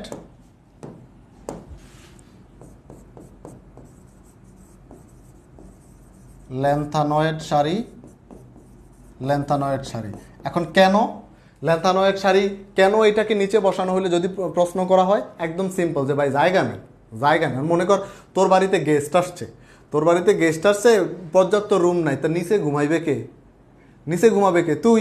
এটা নিয়মের মধ্যেই পড়ে নাকি? ফ্লোরিং করবি তুই। তো এইখানে যখন দেখা গেছে যে জায়গা হইতেছে না পর্যায় সারণীতে, তো এদেরকে আলাদাভাবে দুইটা আলাদা নাম অনুসারে রাখা হয়েছে। তো এরা কারা? ওই যে ল্যান্থানামের পর থেকে এই ল্যান্থানামের পর থেকে ল্যান্থানামের কত? 57। এই ল্যান্থানামের পর থেকে যারা আছে, সিরিয়াম হচ্ছে 58, এটা থেকে লুটেনিয়াম পর্যন্ত, লুটেনিয়াম হচ্ছে 71। এই লুটেনিয়াম পর্যন্ত যেটা আছে এটাই হচ্ছে আমাদের ল্যান্থানোয়েড সারি, এই সিরিয়াম থেকে লুটেনিয়াম। এখন যেহেতু শুরুতে ল্যান্থানামের পর থেকে এরা, এজন্য এই নাম অনুসারে এটাকে বলা হয় ল্যান্থানোয়েড সিরিজ। ল্যান্থানোয়েড অর্থাৎ ল্যান্থানামের পর থেকে সিরিয়াম থেকে শুরু করে লুটেনিয়াম পর্যন্ত, লুটেনিয়াম পর্যন্ত যে সিরিজটা, এটাকে বলা হয় ল্যান্থানোয়েড সিরিজ। তো এইটাকে কেন নিচে জায়গা দিছে? কারণ উপরে জায়গা হয় না। উপরে কয়টা থাকে? 18টা থাকতে পারে, কিন্তু আছে কয়টা? 32টা। তো বাকি 14টা কি তোর মাথায় দিবে? সম্ভব না। তো এই জন্য আলাদা সারিজ বানাইছে। সেম আরেকটা সারি কোনটা? অ্যাক্টিনাইড, তাই না? সেম হচ্ছে অ্যাক্টিনাইড। সৈকত ভাই কিছু বলবেন বাচ্চাদের উদ্দেশ্যে? ফলামানকে সব পারি ভাইয়া, এগুলো তো পারবে। এগুলো যদি না পারে তাহলে এসএসসি তো ওরা করছে নাকি? হ্যাঁ বলছি ভাই এগুলো তো পারি, এগুলোর পড়ার কি দরকার? আচ্ছা 2টা দিন ধৈর্য ধর, এরপরে 2 দিন এখন হাসতেছিস না ভাইয়া, কি পড়াইতেছে হা হা, 2 দিন পরে আমি এসে বলবো হা হা দাঁড়া দেখাইতেছি। আচ্ছা এইখানে এটা অ্যাক্টিনাইড কেন? কারণ অ্যাক্টিনিয়ামের পর থেকে, অ্যাক্টিনিয়ামের পর থেকে, অ্যাক্টিনিয়াম কত? 89। অ্যাক্টিনিয়ামের পর থেকে থোরিয়াম থেকে শুরু করে কত পর্যন্ত? লরেন্সিয়াম পর্যন্ত। থোরিয়াম থেকে 90 থেকে শুরু করে লরেন্সিয়াম পর্যন্ত 103 পর্যন্ত। এই যে সিরিজটা, এই সিরিজটার নাম হচ্ছে অ্যাক্টিনাইড সিরিজ। কেন? ওই যে অ্যাক্টিনিয়ামের পর থেকে শুরু হয়েছে, এই জন্য এটাকে বলা হয় অ্যাক্টিনাইড সিরিজ। এটা জায়গা কোথায়? এটা জায়গা হচ্ছে এই যে নিচে। সহজ সরল উত্তর দিবি, কেমিস্ট্রিতে অত পেঁচানোর কিছু নাই। যদি বলে এটা কেন নিচে আলাদা সারি হয়েছে, বলবি ভাই প্রিয় স্যার, ডিয়ার স্যার, সৃষ্টিকর্তা যদি আপনাকে চোখ দিয়ে থাকে তাহলে পর্যায় সারণীর দিকে তাকিয়ে দেখেন, এখানে জায়গা হয় না, জায়গা হইতেছে না, এই জন্য আলাদাভাবে সাজানো হয়েছে। ঠিক আছে, পরীক্ষার খাতা এইভাবেই লিখিস, নাম্বার না দিলে আমার রিস্ক। যা ওকে, তাহলে গেল এটা। এবার আয় গ্রুপ। আধুনিক পর্যায় সারণী গ্রুপ সমূহ। আচ্ছা, গ্রুপ বর্ণনা করার কিছুই নাই। গ্রুপ মোটামুটি 18টা গ্রুপ। এগুলা নিয়ে গ্রুপ ওয়াইজ মৌলগুলো আমরা অনেক পড়াশোনা করব। তো 18টা গ্রুপ আছে, এটা তো জানি। তো পার্টিকুলার কিছু নাম আছে গ্রুপগুলার, এই নামগুলো আমরা একটু দেখব। হ্যাঁ, যেমন ধর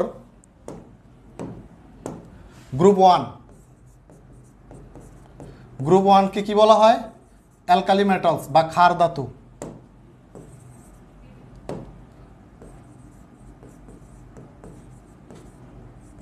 ক্ষার ধাতু। কেন ক্ষার ধাতু বলা হয়? যদি কারণ জিজ্ঞেস করা হয়, হ্যাঁ খাবো, তুই আসিস না?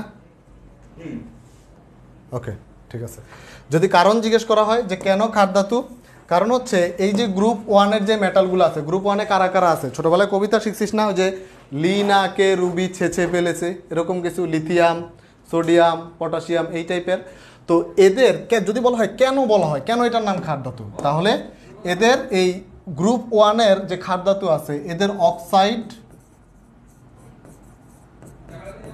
অক্সাইড এবং হাইড্রোক্সাইড, অক্সাইড এবং হাইড্রোক্সাইড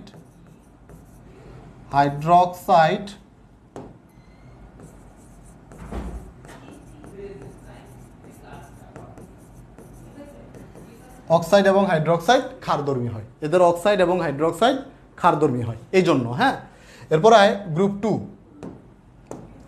গ্রুপ টু হচ্ছে বলা হয় মৃৎক্ষার ধাতু, মৃৎক্ষার ধাতু। এখন এদেরকে মৃৎক্ষার ধাতু কেন বলা হয় স্যার বলেন তো? মৃৎক্ষার ধাতু দুইটা কারণ, একটা শব্দটা কি মৃৎ আবার ক্ষার। তো মৃৎ কেন? মৃৎ হচ্ছে মাটিতে পাওয়া যায়, এই জন্য মাটিতে পাওয়া যায় এই জন্য। আর ক্ষার ধাতু কেন? ওই যে আগেরটাই, অক্সাইড এবং হাইড্রোক্সাইড ক্ষারধর্মী। তাহলে দুইটা কারণ, একটা হচ্ছে মাটিতে পাওয়া যায় জন্য মৃৎ, আর ক্ষার ধাতু কেন? ক্ষার ধাতু হচ্ছে অক্সাইড এবং হাইড্রোক্সাইড ক্ষারধর্মী এই জন্য। তাহলে দুইটার জন্য সেম জিনিস, ঠিক আছে? ওকে, এরপরে আয় গ্রুপ ওয়ান গেল, গ্রুপ টু গেল, এরপরে আর কোনটা দিব? গ্রুপ থ্রি এর নাম জানিস না, তাই তো? দেখ, গ্রুপ 11, এই গ্রুপ 11 এর মৌলগুলোকে বলা হয় মুদ্রা ধাতু। মুদ্রা ধাতু কারা? মুদ্রা ধাতু হচ্ছে কপার, সিলভার, গোল্ড। এগুলো মনে হয় তোরা বিভিন্ন কবিতা বা এই বংচুং দিয়ে শিখছিস, আই ডোন্ট নো।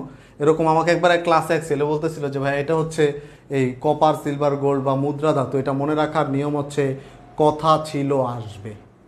সে এমন একটা ফিল নিয়ে বলছে, মনে তার বিশাল অভিজ্ঞতা যে কথা ছিল আসবে কিন্তু আসেনি, এই টাইপের। তো তোরা যারা মানে এই কবিতা দিয়ে লিখতে পছন্দ করিস তারা চাইলে এটা লিখে রাখতে পারিস, কথা ছিল আসবে।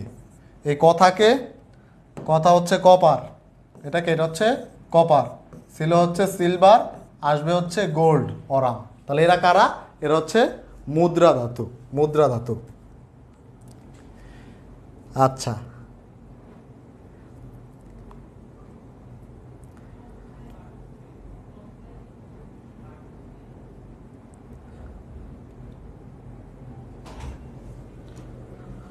ওকে, এরপরেরটা আসি। গেল কই? গ্রুপ 11 গেল, তাই তো? এরপরে গ্রুপ 15। কথা হচ্ছে সে, হ্যাঁ রে, আচ্ছা ঠিক আছে। গ্রুপ 15 দেখ, গ্রুপ 15 যেটা 15 যেটা, এদেরকে বলা হয় নিকটোজেন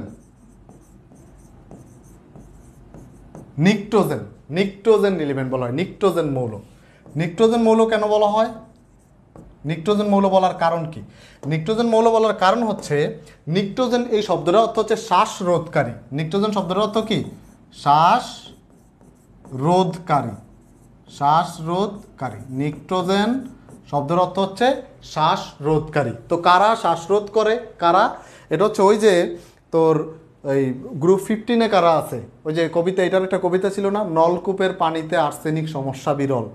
হ্যাঁ, nitrogen, phosphorus, arsenic, antimony, bismuth, এই টাইপের কিছু, তাই না?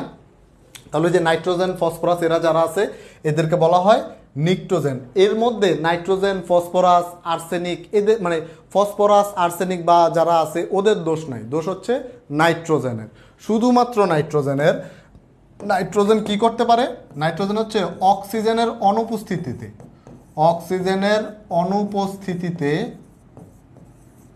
অনুপস্থিতিতে শ্বাসরোধকারী হিসাবে কাজ করে।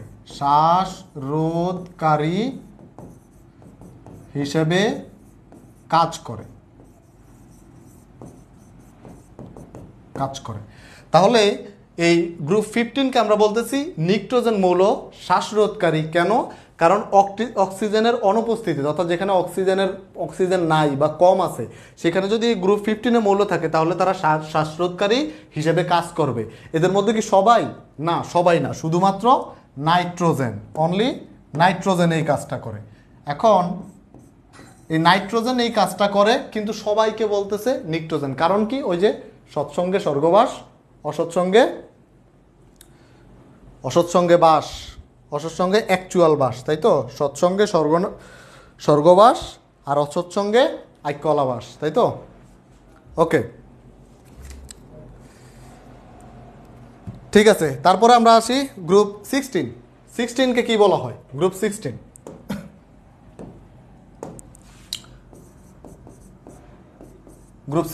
16কে বলা হয় চালকোজেন, তাই তো? চালকোজেন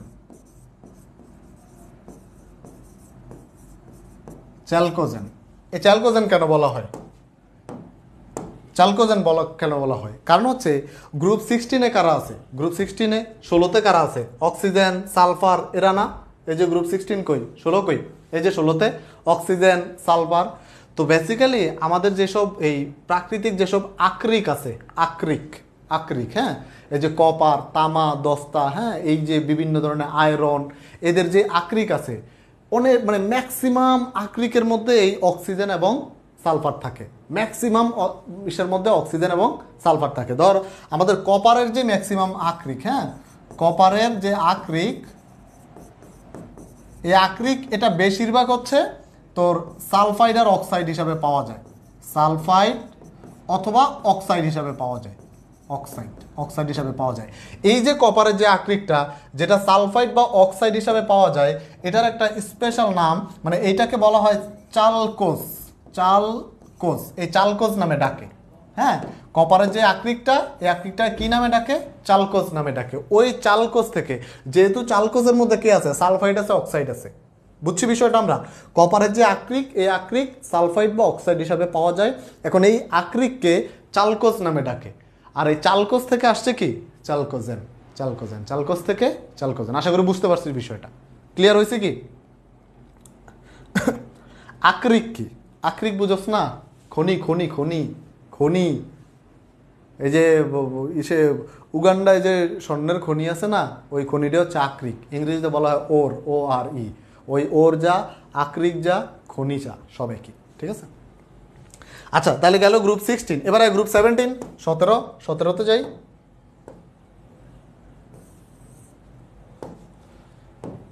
গ্রুপ 17, 17কে বলা হয় হ্যালোজেন। এটা তো আমরা জানি। হ্যালোজেন কেন? হ্যালোজেন শব্দের অর্থ কি? হ্যালোজেন শব্দের অর্থ হচ্ছে সামুদ্রিক লবণ উৎপাদনকারী। সামুদ্রিক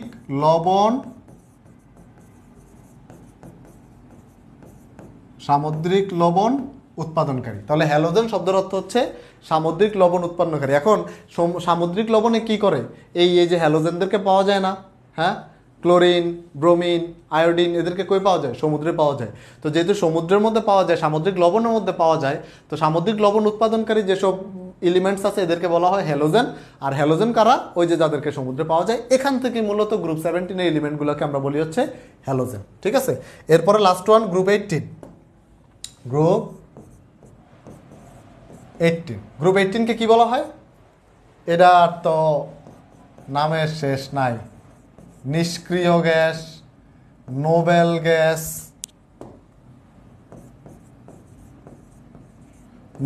গ্যাস, তারপরে ইনার্ট গ্যাস, রয়্যাল গ্যাস, হ্যাঁ, এরকম অনেক নাম আছে। নিষ্ক্রিয়, ইনার্ট, নোবেল, রয়্যাল, মানে ওরা কারো সাথে বিক্রিয়া করে না, কাউকে পাত্তা দেয় না, একটা বড়লক্স ভাব। ইনার্ট, রয়্যাল, একটা রয়্যালটি, একটা নোবেল টাইপের একটা ভাব আছে। এই জন্য এদেরকে বলা হয় নিষ্ক্রিয় গ্যাস বা নোবেল গ্যাস, ইনার্ট গ্যাস বা রয়্যাল গ্যাস। ঠিক আছে?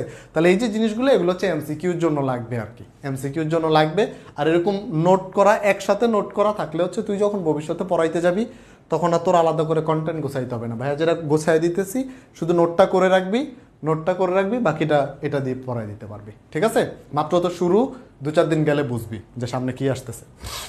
আচ্ছা, এখন আচ্ছা, এখান থেকে একটা নজর তোদেরকে দেখায় দেই। দেখ এই যে এই জায়গাটাতে, হ্যাঁ, এই যখন পর্যায় সারণী সামনে নিবি শুধুমাত্র এইগুলা দেখিস না, আরও বেশ কিছু জিনিসের যেরকম রঙিন পর্যায় সারণী পাবি, ওইখানে দেখবি অনেক কিছু লেখা আছে। যেমন প্রথমেই দেখ, হ্যাঁ, প্রথমে যে এই যে হলুদ রিয়াক্টিভ, এই জায়গার নাম কি? রিয়াক্টিভ নন মেটাল।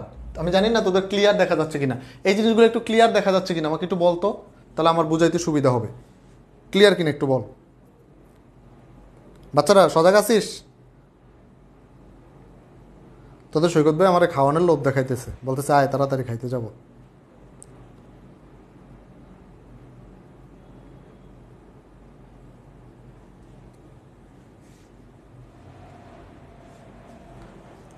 হালকা বোঝা যাচ্ছে তাই তো?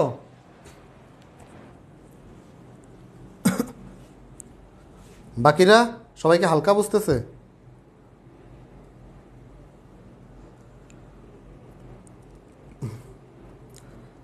নেমগুলো ক্লিয়ার না ভাইয়া? আচ্ছা ঠিক আছে, আমি নাম বলে বলে দিই। হ্যাঁ, লেখা বোঝা যায় না, বুঝছি, লেখা বোঝা যায় না। ঠিক আছে, আমি নামগুলো বলে বলে দিচ্ছি কিভাবে, মানে পর্যায় সারণীটা আসলে কিভাবে পড়বি। হ্যাঁ, পর্যায় সারণীটা কিভাবে পড়বি এই জিনিসটা একটু আমি এখানে বুঝাই দিই। তো এখানে বোঝা না গেলেও পরবর্তীতে যখন তুই যখন নিজে যখন সামনে নিয়ে বসবি তখন তো বোঝা যাবে। তো এই জিনিসগুলো দেখ, এই যে হলুদ দাগ দিয়ে দেখানো আছে রিয়াক্টিভ নন মেটালস। রিয়াক্টিভ মানে কি? রিয়াক্টিভ মানে যারা বিক্রিয়া করে, সক্রিয় সক্রিয়। হ্যাঁ, নন মেটাল মানে কি? অধাতু। তাহলে সক্রিয় অধাতু হলুদ ধাতের। এই যে হলুদ, হলুদ কি আছে দেখে, যে হাইড্রোজেন হলুদ, কার্বন, নাইট্রোজেন, অক্সিজেন, ফসফরাস, হ্যাঁ, তারপরে ফ্লোরিন, ক্লোরিন, ব্রোমিন, এরা কিন্তু সবাই অধাতু, কিন্তু এরা রিয়েক্টিভ, এরা সক্রিয়। ঠিক আছে, এই যে লেখা আছে রিয়েক্টিভ নন মেটাল। তাহলে এই যে পর্যায় সারণী বিভিন্ন কোশ্চেনের জন্য এত বই ঘাটাঘাটির দরকার নেই, তুই এটা সামনে নিয়ে বসলে হবে। এরপরে আয়, এখানে সবুজ দাগ দিয়ে আছে অ্যালকালি মেটাল। অ্যালকালি মেটাল মানে কি? অ্যালকালি মেটাল মানে কি? ক্ষার ধাতু না? ক্ষার ধাতু এই যে আমি লিখছি গ্রুপ 1, কই গ্রুপ 1 এই যে ক্ষার ধাতু, এরা কারা? Alkali metals. তো এই যে দেখ সবুজ দাগে কারা আছে? লিথিয়াম, সোডিয়াম, পটাশিয়াম, এই যে গ্রুপ 1 এর এরা অ্যালকালি মেটালস। তারপরে এই যে এটা একটু বেগুনি কালার লেখা আছে অ্যালকালাইন আর্থ মেটাল। অ্যালকালাইন আর্থ মানে হচ্ছে মৃৎক্ষার ধাতু। অ্যালকালাইন আর্থ মানে মৃৎক্ষার, এই যে মৃৎক্ষার ধাতু দেখ সবগুলো আছে। ঠিক আছে, তারপরে মনে কর এই যে এই লাল দাগ দিয়ে আছে ট্রানজিশন মেটাল। ট্রানজিশন মানে অবস্থান্তর ধাতুর নাম শুনছি না আমরা? অবস্থান্তর ধাতু, এই যে সব অবস্থান্তর ধাতু এখানে আছে।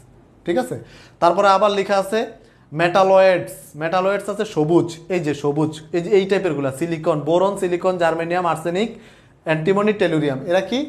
মেটালয়েডস। মেটালয়েড মানে কি? মেটালয়েড মানে হচ্ছে ধাতুও না অধাতুও না, মাঝামাঝি, মাঝামাঝি। হ্যাঁ, ওই যে অর্ধ ধাতু বা এই টাইপের যেগুলো বলা হয় আমরা, অর্থাৎ দুই ধরনের ক্যারেক্টারিস্টিক্সই থাকে, দুই নৌকায় পা রাখে যারা, এই টাইপের। হ্যাঁ, ট্রান্সজেন্ডার আছে না, ওইটা, ছেলেও না মেয়েও না, মাঝামাঝি কিছু একটা। আচ্ছা, এরপর দেখ পোস্ট ট্রানজিশন মেটাল। এই যে এইটা পোস্ট ট্রানজিশন মেটাল কোনগুলা? হচ্ছে এটা তো হলো যে তোর একটা হচ্ছে ট্রানজিশন মেটাল অবস্থান্তর, একটা হচ্ছে অন্ত অবস্থান্তর, ওইটা একটু পরে আমি বুঝাইতেছি কি জিনিস। তারপরে এখানে যে নোবেল গ্যাস, মানে এই কি বলে এটাকে, এই নিষ্ক্রিয় গ্যাস এইটা। তারপরে ল্যান্থানয়েড, অ্যাক্টিনয়েড, এই যে নিচে আছে। তাহলে ভাইয়া তুই যদি সত্যিকার অর্থে পড়ার ইচ্ছা থাকে, জানার ইচ্ছা থাকে, তাহলে বই এত ঘাটার দরকার নাই, এরকম একটা চিত্র সামনে নিয়ে বস, সব কিছু সামনে দেয়া আছে। বুঝছিস বিষয়টা? এইভাবে পড়লে একটা জিনিস মনে রাখবে, আমাদের ব্রেন কালারফুল জিনিস ধরতে পারে বেশি, চিত্র ধরতে পারে বেশি। এরকম চিত্র দিয়ে যদি তুই একটু অ্যানালাইসিস করিস, প্রথম দিন মাথা দেখবে আলো হয়ে যাবে, দু একদিন পরে এই পর্যায় সারণী তোর চোখের সামনে ভাসবে, যারে এটা তো এখানে, ওটা তো এখানে, ওটা তো এখানে, ম্যাপের মতো, মানচিত্রের মতো। তো এইটুকু কষ্ট তোরা করবি, নিজেরা করবি। ঠিক আছে, এটুকু কষ্ট করতে হবে।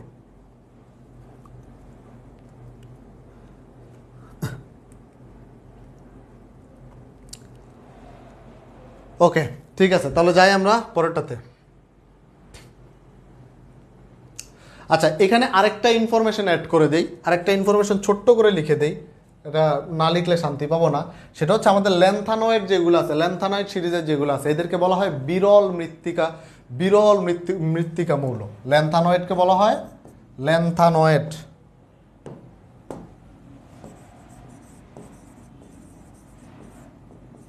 ল্যান্থানয়েড যে সিরিজটা আছে এদেরকে বলা হয় বিরল মৃত্তিকা, বিরল মৃত্তিকা মৌল। কেন? কারণ কি?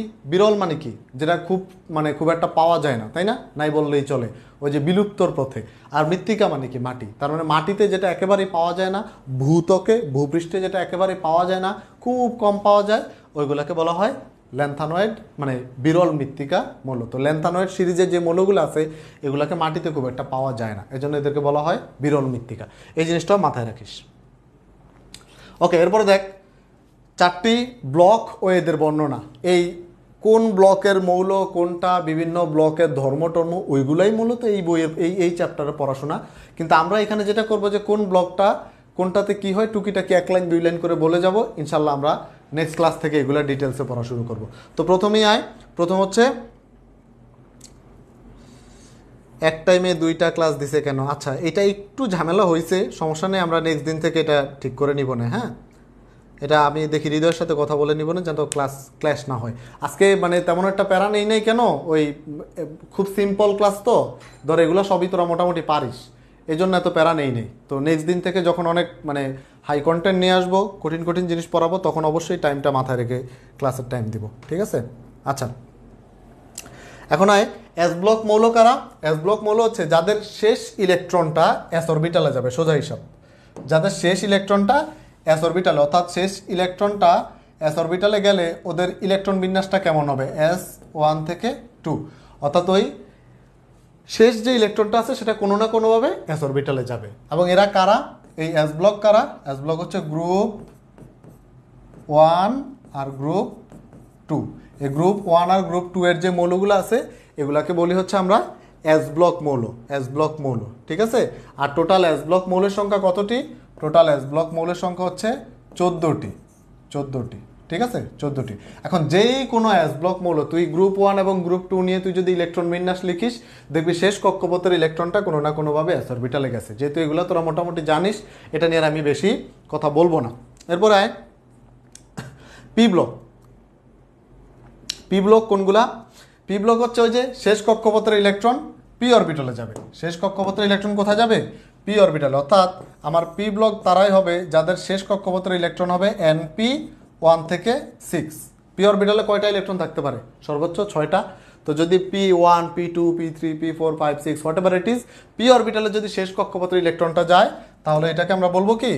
তাহলে এটাকে বলবো হচ্ছে পি ব্লক মৌল। এখন এই পি ব্লক মৌল কারা? পি ব্লক মৌল হচ্ছে গ্রুপ 13, 13, 14, 15, 16, 17। তারপর হিলিয়াম ব্যতীত, হিলিয়াম ছাড়া 18 এর সব, গ্রুপ 18 এর বাকিগুলো এইগুলা। ইভেন আমাদের এই যে নতুন নতুন যেই মৌলগুলো আবিষ্কৃত হয়েছে 118 যে ওজি, হ্যাঁ, শেষের দিকে যেগুলো আছে টেনিসিন মেনিসিন যেগুলো আছে, এইগুলারও এই মোটামুটি আমার পি ব্লক মৌল এরা। হ্যাঁ, এগুলো মোটামুটি পি ব্লক। তো পি ব্লক টোটাল মৌল আছে আমার কয়টা? 36টা। পি ব্লক মৌল টোটাল কয়টা? 36টা। তাহলে এইখান থেকে এগুলো অনেক কিছু মুখস্থ করার দরকার নেই, টুকিটাকি ইনফরমেশনগুলো একটু জানা থাকলেই হবে, যে কোনটা কোন গ্রুপের মৌলগুলা কোন ব্লক, এবং সেই ব্লকের যখন আমরা নেক্সট দিন পড়বো যে পি ব্লক মৌলসমূহের ধর্ম, রসায়ন, অনেক কিছু পড়বো, তখন কোনগুলো পড়বো? তখন পড়বো হচ্ছে যে গ্রুপ 13, 14, 15, 16, 17 আর 18 ওই হিলিয়াম ব্যতীত বাকিগুলা। আমরা যদি পড়ি যে এস ব্লক মৌলসমূহের রসায়ন, এস ব্লক মৌলসমূহের ধর্ম, তখন আমরা কোনগুলো পড়বো? তখন পড়বো হচ্ছে গ্রুপ 1, গ্রুপ 2 এইগুলা, ঠিক আছে? এরপরে ডি ব্লক মৌল। ডি ব্লক মৌল ওই কোথায় পাওয়া যায়? ওই যে আমাদের গ্রুপ 3 থেকে 12 যেগুলো আছে, হ্যাঁ, গ্রুপ 3 থেকে 12 এর মধ্যে আমরা কি পাই? গ্রুপ 3 থেকে 12 এর মধ্যে হচ্ছে আমরা ডি ব্লক মৌলগুলো পাই, ডি ব্লক মৌলগুলো পাই। এবং এইগুলা টোটাল মৌল কয়টা? 41টা। টোটাল মৌল হচ্ছে ডি ব্লক মৌল হচ্ছে 41টা। আর এদের ইলেকট্রন বিন্যাস কেমন হবে? D1 থেকে 10, তাই তো? ডি ব্লক হবে D1 থেকে 10। সর্বশেষ শক্তি স্তরের ইলেকট্রন যেন D1 থেকে 10 হয়। এবং সবশেষে এফ ব্লক মৌল, এফ ব্লক। তো এফ ব্লক কারা?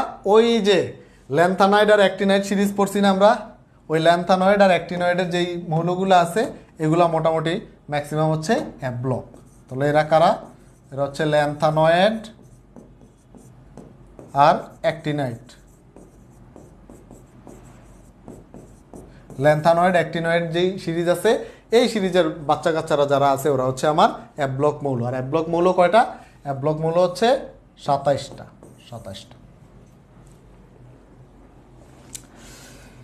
আচ্ছা, আমি নিজে এস ব্লক। হ্যাঁ সাব্বির আলী, তুই তো এস ব্লকই হবি।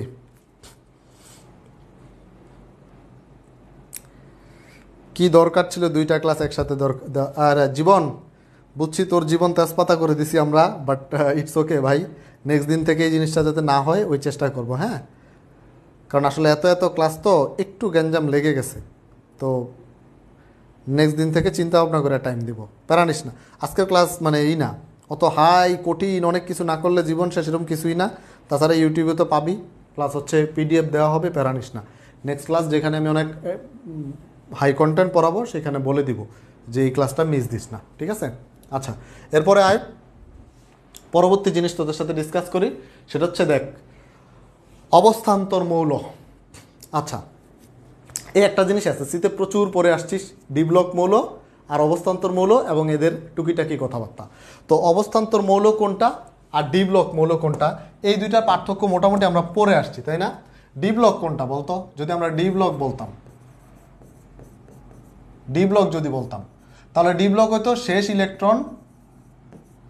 ইলেকট্রনটি ডি অরবিটালে যাবে, ডি অরবিটালে যাবে।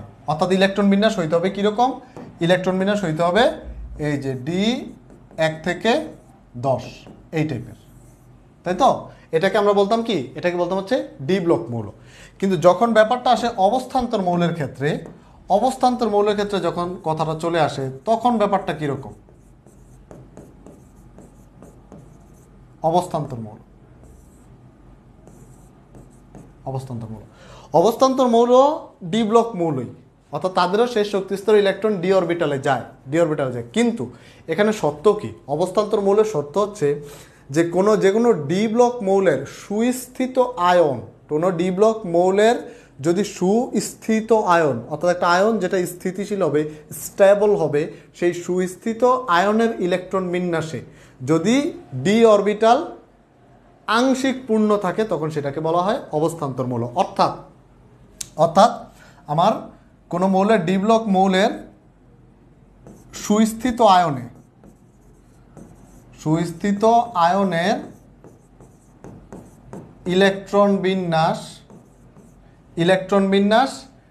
D1 থেকে D9 হতে হবে, D1 থেকে D9 হওয়া লাগবে, D1 থেকে D9। তার মানে D0 হতে পারবে না, আবার D10 মানে কি? পূর্ণ হতে পারবে না।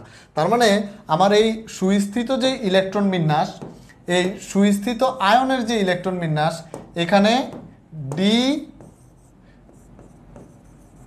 D0 হতে পারবে না, আবার D পূর্ণ হতে পারবে না, 0 হতে পারবে না, পূর্ণ হতে পারবে না, দুইটার একটা হতে পারবে না, ঠিক আছে? হইতে হবে কি? হইতে হবে সুস্থিত আয়নের D1 থেকে D9 পর্যন্ত যে কোনো একটা, ঠিক আছে? তো এরকম যদি আমরা উদাহরণ দেই,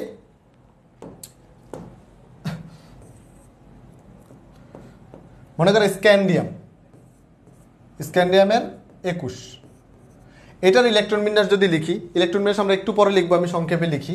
ধর আর্গনে কত? 18, তাই না? আর্গনের 18। তারপরে কি আছে? 3D1 4S2, এটা আউটবাউন্ড নীতি অনুসারে, আউটবাউন্ড নীতি আমরা পড়াবো, হ্যাঁ আমরা পড়বো। তাহলে 3D1 4S2। এখন স্ক্যান্ডিয়ামের স্টেবল আয়ন যেটা, স্ক্যান্ডিয়ামের স্টেবল আয়ন কত? স্ক্যান্ডিয়াম 3+। স্ক্যান্ডিয়াম 3+ মানে দেখ কয়টা ইলেকট্রন সে ত্যাগ করবে? 3টা ইলেকট্রন ত্যাগ করবে। তো 3টা ইলেকট্রন যদি ত্যাগ করে, তাহলে যে এস অরবিটাল থেকে 2টা, ডি অরবিটাল থেকে 1টা, টোটাল কয়টা? 3টা যদি ত্যাগ করে তার ইলেকট্রন বিন্যাস হয়ে যায় এইরকম, এই আর্গনের মতো, এখানে 3D0। কিন্তু অবস্থান্তর মৌল যেটা, অবস্থান্তর মৌলের ডেফিনেশনে কি বলা আছে? 0 হতে পারবে না, পূর্ণ হতে পারবে না, হইতে হবে কি? মাঝামাঝি কিছু, মাঝামাঝি। তাহলে এইটা স্ক্যান্ডিয়ামের শেষ ইলেকট্রন তো ডি ব্লকে গেছে, তাহলে স্ক্যান্ডিয়াম কি? ডি ব্লক মৌল। অবস্থান্তর কি? না। তাহলে স্ক্যান্ডিয়ামের ক্ষেত্রে আমরা কমেন্ট করব কি?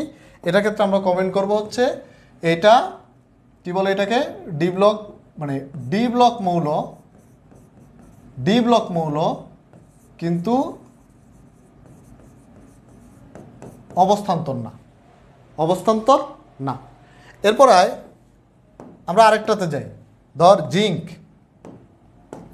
জিঙ্কের ক্ষেত্রে যদি বলি, জিঙ্কের কত 30, 30 হলে এখানেও আর্গন 3d10 4s2, এটা হচ্ছে ইলেকট্রন বিন্যাস। আমরা ইলেকট্রন বিন্যাস শিখবো, আমি জাস্ট সংক্ষেপে লিখতেছি। তো এখন জিঙ্কের যে স্টেবল ইলেকট্রন বিন্যাস মানে স্থিতিশীল আয়ন যেটা জিঙ্ক 2+, এই জিঙ্ক 2+ মানে হচ্ছে শেষ শক্তি স্তরে 2টা ইলেকট্রন চলে যাবে। চলে গেলে এখানে ইলেকট্রন বিন্যাসটা হয় এরকম, আর্গন সাথে 3d10, তাহলে এইখানে ডি অরবিটাল কি পূর্ণ। তাহলে কিন্তু আমাদের কন্ডিশনে কি আছে, শূন্য হতে পারবে না, পূর্ণ হতে পারবে না। তাহলে জিঙ্ক কি, জিঙ্কও হচ্ছে ডি ব্লক কিন্তু অবস্থান্তর না, ডি ব্লক কিন্তু অবস্থান্তর না।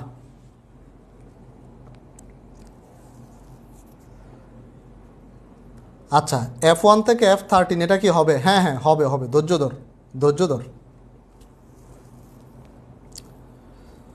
আচ্ছা হ্যাঁ বলতেছি, এরপরে আরেকটাতে আয়, পরেরটাতে যাই। মনে কর আয়রন কত 26, তাই তো 26। তো এখন আয়রনের ক্ষেত্রে দেখ, আয়রনের ইলেকট্রন বিন্যাস কি, আর্গনে 18, তারপর কয়টা থাকে 3d4s 4s2, তাহলে 18 আর 2 20, 3d6, এটা তো 3d6।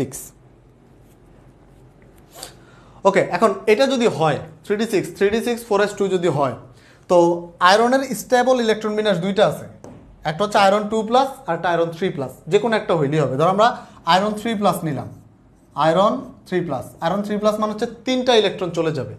তো 3টা ইলেকট্রন যদি চলে যায় তাহলে কি থাকতেছে দেখতো, আর্গন। ইলেকট্রন যাওয়ার সময় যায় কোথা থেকে, সর্বশেষ শক্তিস্তর থেকে সবার আগে যায়। তো সর্বশেষ শক্তিস্তর কি 4s, এখানে 2টা চলে যাবে, আরেকটা যাবে কোথায়, এই ডি থেকে। তাহলে ডিতে কয়টা থাকতেছে, ডিতে থাকতেছে 3d5, 5টা থাকতেছে।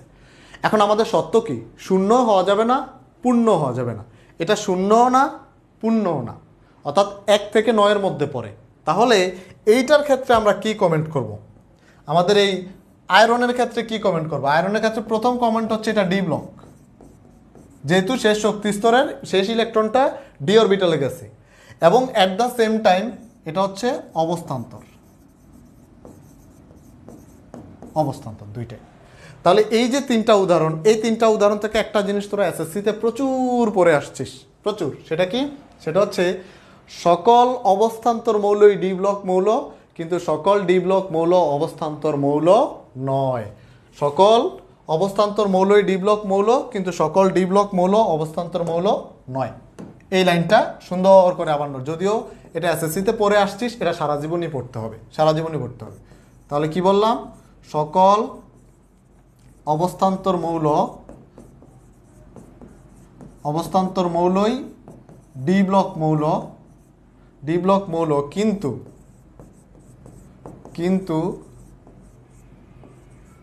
সকল ডি ব্লক মৌল অবস্থান্তর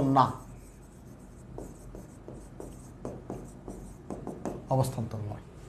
বুঝছি কি বাচ্চারা? ঘুমাই গেছিস তোরা? মানে পারা জিনিস পড়াইতেছি এর জন্য ঘুমাই গেছিস? আজকে তো ওরিয়েন্টেশন, প্রথম দিন এত কঠিন জিনিস পড়ানো যাবে না, ঠিক আছে? এর জন্য পারা জিনিসই পড়াইতেছি, ধীরে ধীরে পাবি। সজাগ আছিস পোলাপাইন্স?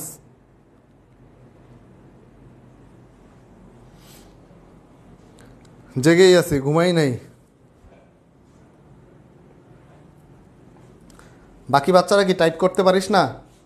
টাইপ তো ঠিকই করতেছিস, কই করতেছিস আল্লাহ জানে। ক্লাসে না করে আরো কই যে হাই হ্যালো মারতেছিস, নষ্ট পোলাপাইন।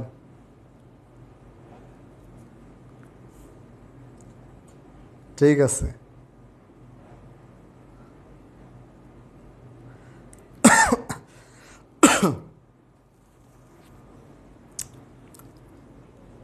Okay next.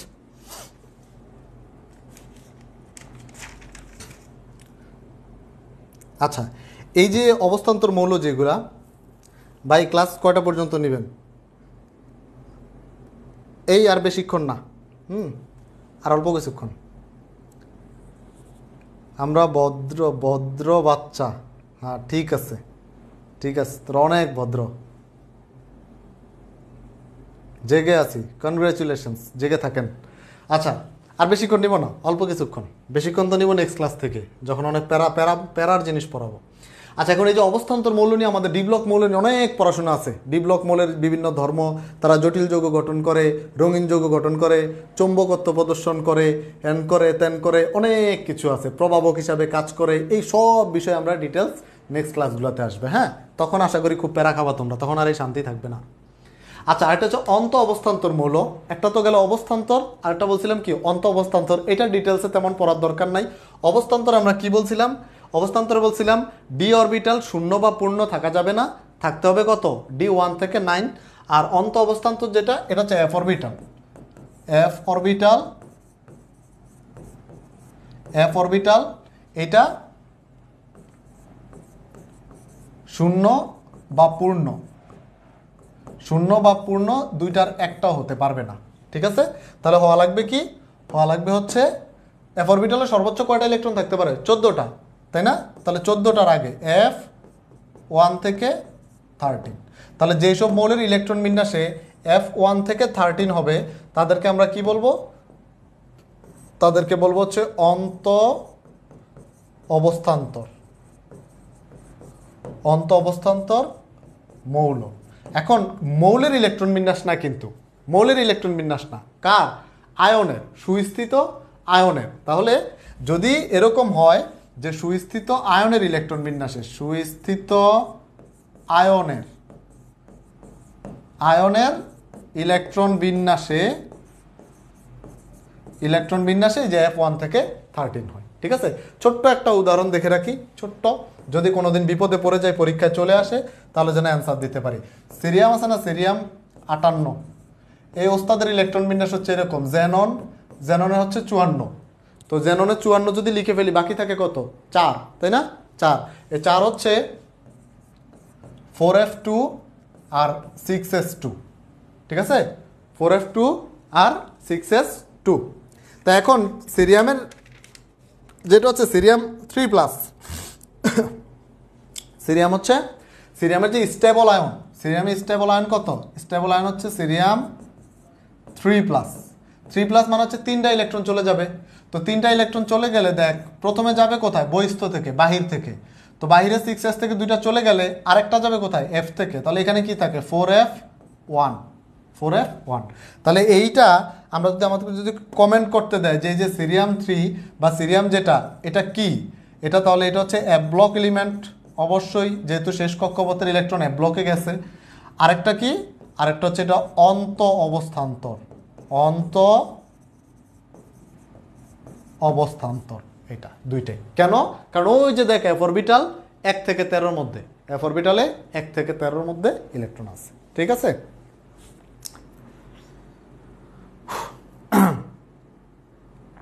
একটা ছোট্ট কথা বলি বাচ্চারা, এই যে এত অরবিটাল ফরবিটাল পড়তেছিস না, আরও সামনে পড়াবো এসপি ডিএফ দুনিয়ার অরবিটাল, এগুলো কিন্তু নাই।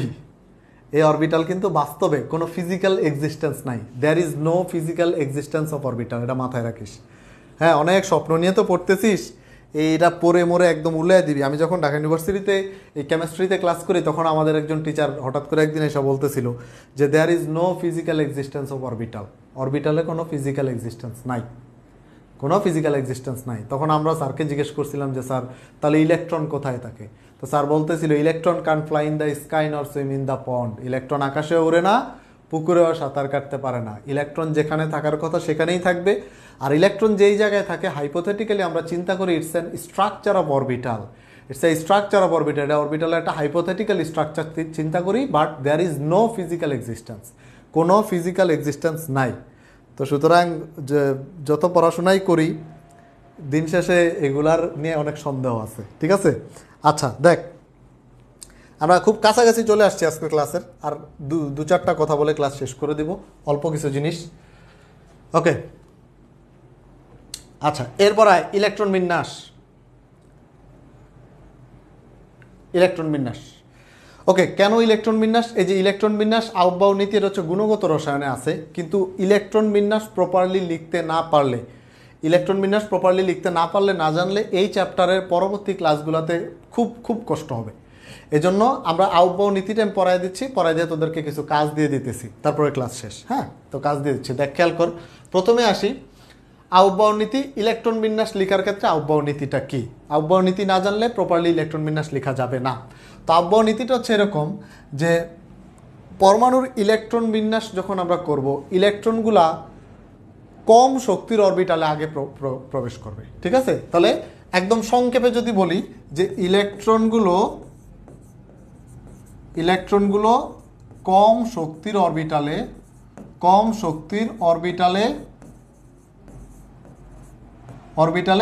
আগে প্রবেশ করবে। আগে প্রবেশ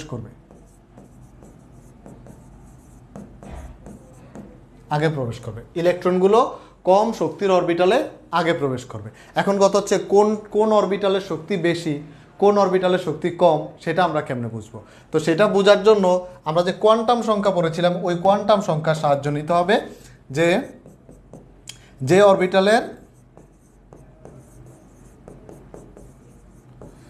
অরবিটালের n+l এর মান কম তার শক্তি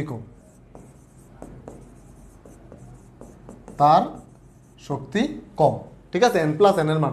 আমরা যদি এভাবে লিখি যে n+l এটা আর হচ্ছে অরবিটালের শক্তি এটা, তাহলে একটা জিনিস ক্লিয়ার যে আমার n+l এর মান যদি বাড়ে তাহলে শক্তি বাড়ে, কিন্তু n+l এর মান যদি কমে তাহলে শক্তিও কি কমে। এই জিনিসটা মাথায় রাখলেই হয়ে যাচ্ছে এটা। তাহলে n+l এর মান যেখানে কম পাবো সেখানে ইলেকট্রন আগে যাবে। কিন্তু যদি এরকম হয় যে দুইটার n+l এর মান সমান হয়ে গেছে, হ্যাঁ, দুইটার n+l এর মান যদি সমান হয়, সেক্ষেত্রে যার n এর মান ছোট, ঠিক আছে, তাহলে এখানে একটু লিখে দেই n+l এর মান সমান হলে যার n এর মান ছোট সেখানে ইলেকট্রন আগে যাবে। এই যে দুইটা, মানে আউটবাউ নীতি যে আহামরি কিছু তা কিন্তু না, সিম্পল দুইটা লাইন। একটা হচ্ছে নীতিটা কি, ইলেকট্রনগুলো কম শক্তির অরবিটালে আগে প্রবেশ করবে, ফাইন। তারপর হচ্ছে যে অরবিটালের n+l এর মান কম তার শক্তি কম, অর্থাৎ এই যেটা n+l এর মান বেশি মানে শক্তি বেশি, কম মানে শক্তি কম। এখন দুইটার n+l এর মান যদি সমান হয়ে যায়, তাহলে যার n এর মান ছোট, n এর মান, এই যে n এর মানটা ছোট হবে, যার n এর মান ছোট তার সেখানে ইলেকট্রনটা আগে যাবে, সিম্পল। এখন যদি আমাদেরকে টেস্ট করতে দেয়, ধর বললো 2p আর হচ্ছে 3s, এই দুইটার মধ্যে ইলেকট্রন আগে কোথায় যাবে? 2p আর 3s এই দুইটার মধ্যে ইলেকট্রন আগে কোথায় যাবে? তো খেয়াল করে দেখ, 2p যেটা, 2p মানে কি? 2p মানে n = কত? 2, আর l = এই যে s অরবিটালের জন্য 0 l এর মান, p অরবিটালের জন্য 1, d অরবিটালের জন্য 2, f অরবিটালের জন্য 3। এই জিনিসগুলো ওই কোয়ান্টাম সংখ্যা এসে পড়ে আসছিস। তাহলে l এর মান কত? এখানে 1, টোটাল কত? 3, তাই তো? এবার এইখানে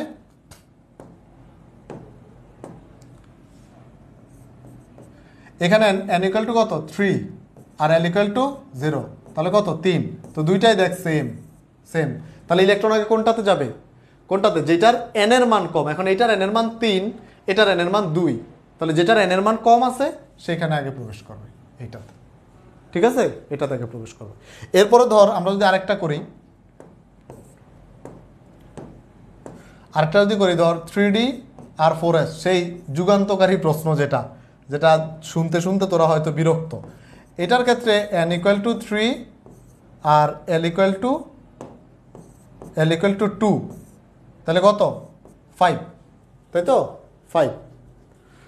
আর এইখানে n = 4 আর l = 0, তাহলে কত? 4। তো এখন যদি আমাদেরকে বলে যে 3D আর 4s এই দুইটার শক্তি কোনটার বেশি? 3D এর বেশি। তাহলে ইলেকট্রন আগে কোথায় যাবে? ইলেকট্রন আগে 4s-এ যাবে, 4s-এ যাবে। ওই যে সেই যুগান্তকারী প্রশ্ন আছে না, পটাশিয়ামের 19তম ইলেকট্রনটি 3d অরবিটালে না গিয়ে 4s-এ কেন যাবে? হ্যাঁ, এটার অ্যান্সার কি? এটার অ্যান্সার বাচ্চারা, অনেক বাচ্চারা দুষ্টামি করে দেয় যে যে যাওয়ার সে তো যাবেই, তাই না? যে যাওয়ার সে তো যাবেই, আল্লাহ জানে কেন যাইতেছে।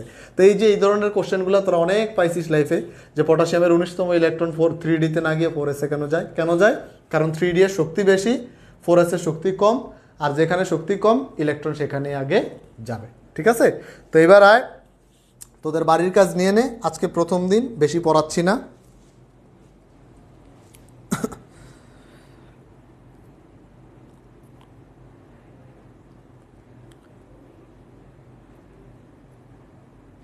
প্রথম দিন একদম বাচ্চা বাচ্চা জিনিস দিয়ে শুরু করছি। অনেকেই যারা পারিস তারা ভাবছিস যে এগুলো না পড়লেও হবে, ইটস ওকে ফাইন, কিন্তু পরবর্তী ক্লাসগুলো মিস দিস না। পরবর্তী ক্লাসগুলোতে কি পড়াবো সেটা ক্লাসে আসলে দেখতে পারবি। ঠিক আছে?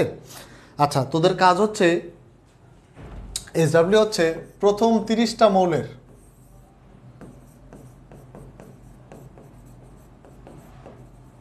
প্রথম 30টি মৌলের ইলেকট্রন বিন্যাস লিখবি, সাথে স্পেসিফিকলি ক্রোমিয়াম আর কপার এই দুইটা লিখবি। স্পেসিফিকলি ক্রোমিয়াম আর কপার এই দুইটা রেড মার্ক করে দিয়ে লিখবি।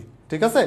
এই দুইটা করবি। আর একটা কথা হচ্ছে যে যেই জিনিসগুলো পড়াইছি এগুলো তো তোরা পারিস, আমি জানি তোরা যে পারিস এটা আমি জানি, কিন্তু তারপরে কেন পড়াইলাম, কেন তোদের এই পারা জিনিস নিয়ে আবার এত কথাবার্তা বললাম, এটা বলার কারণ হচ্ছে জিনিসগুলো সাজায় দেওয়া। আমি বলছি না যে আমার এই ক্লাসগুলো করলে তোদের বইও ধরা লাগবে না, অর্থাৎ আমি জিনিসগুলো বিভিন্ন বই থেকে এমনভাবে একসাথে করে সাজাবো যেন পরীক্ষার আগের রাতে তোর বই নিয়ে দৌড়াদৌড়ি করা না লাগে।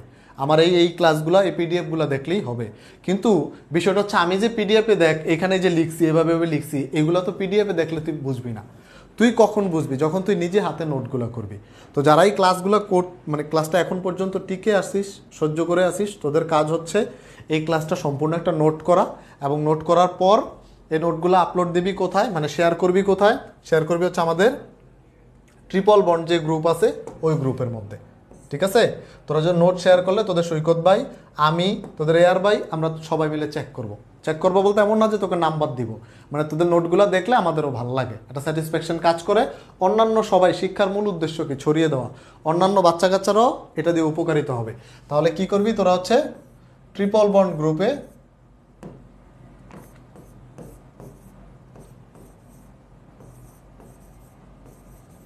ট্রিপল বন্ড কেমিস্ট্রি,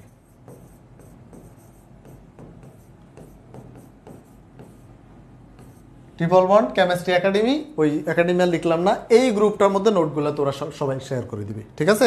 নিজেরা নোটগুলো করে শেয়ার করে দিবি। আর নেক্সট দিন ক্লাস কয়টায় নিব না নিব এটা তোদের এয়ার ভাইয়ের সাথে আমি আলাপ করে কালকে গ্রুপে জানাই দিব। নেক্সট দিন বলতে কালকেই ক্লাস, কালকে কয়টায় নিব সেটা জানাই দিব। আর আজকের ক্লাসটা যারা যারা করছিস তো করছিস, যারা করে নাই তাদেরকে বলে দিবি নেক্সট দিন থেকে যেন ক্লাস মিস না দেয়, কারণ নেক্সট দিনের ক্লাসগুলো হবে চেইন, অর্থাৎ একটা না করলে পরেরটা বুঝবি না, একটা না করলে পরেরটা, মানে প্যারা খাবি আর কি। ঠিক আছে? তো ক্লাসগুলো মিস দেওয়া যাবে না ইনশাল্লাহ। কালকে তোদের সাথে আবার দেখা হবে নতুন জিনিসপত্র নিয়ে, হোপফুলি ভাল লাগবে। ভালো থাকিস, সুস্থ থাকিস, আল্লাহ হাফেজ বাচ্চারা।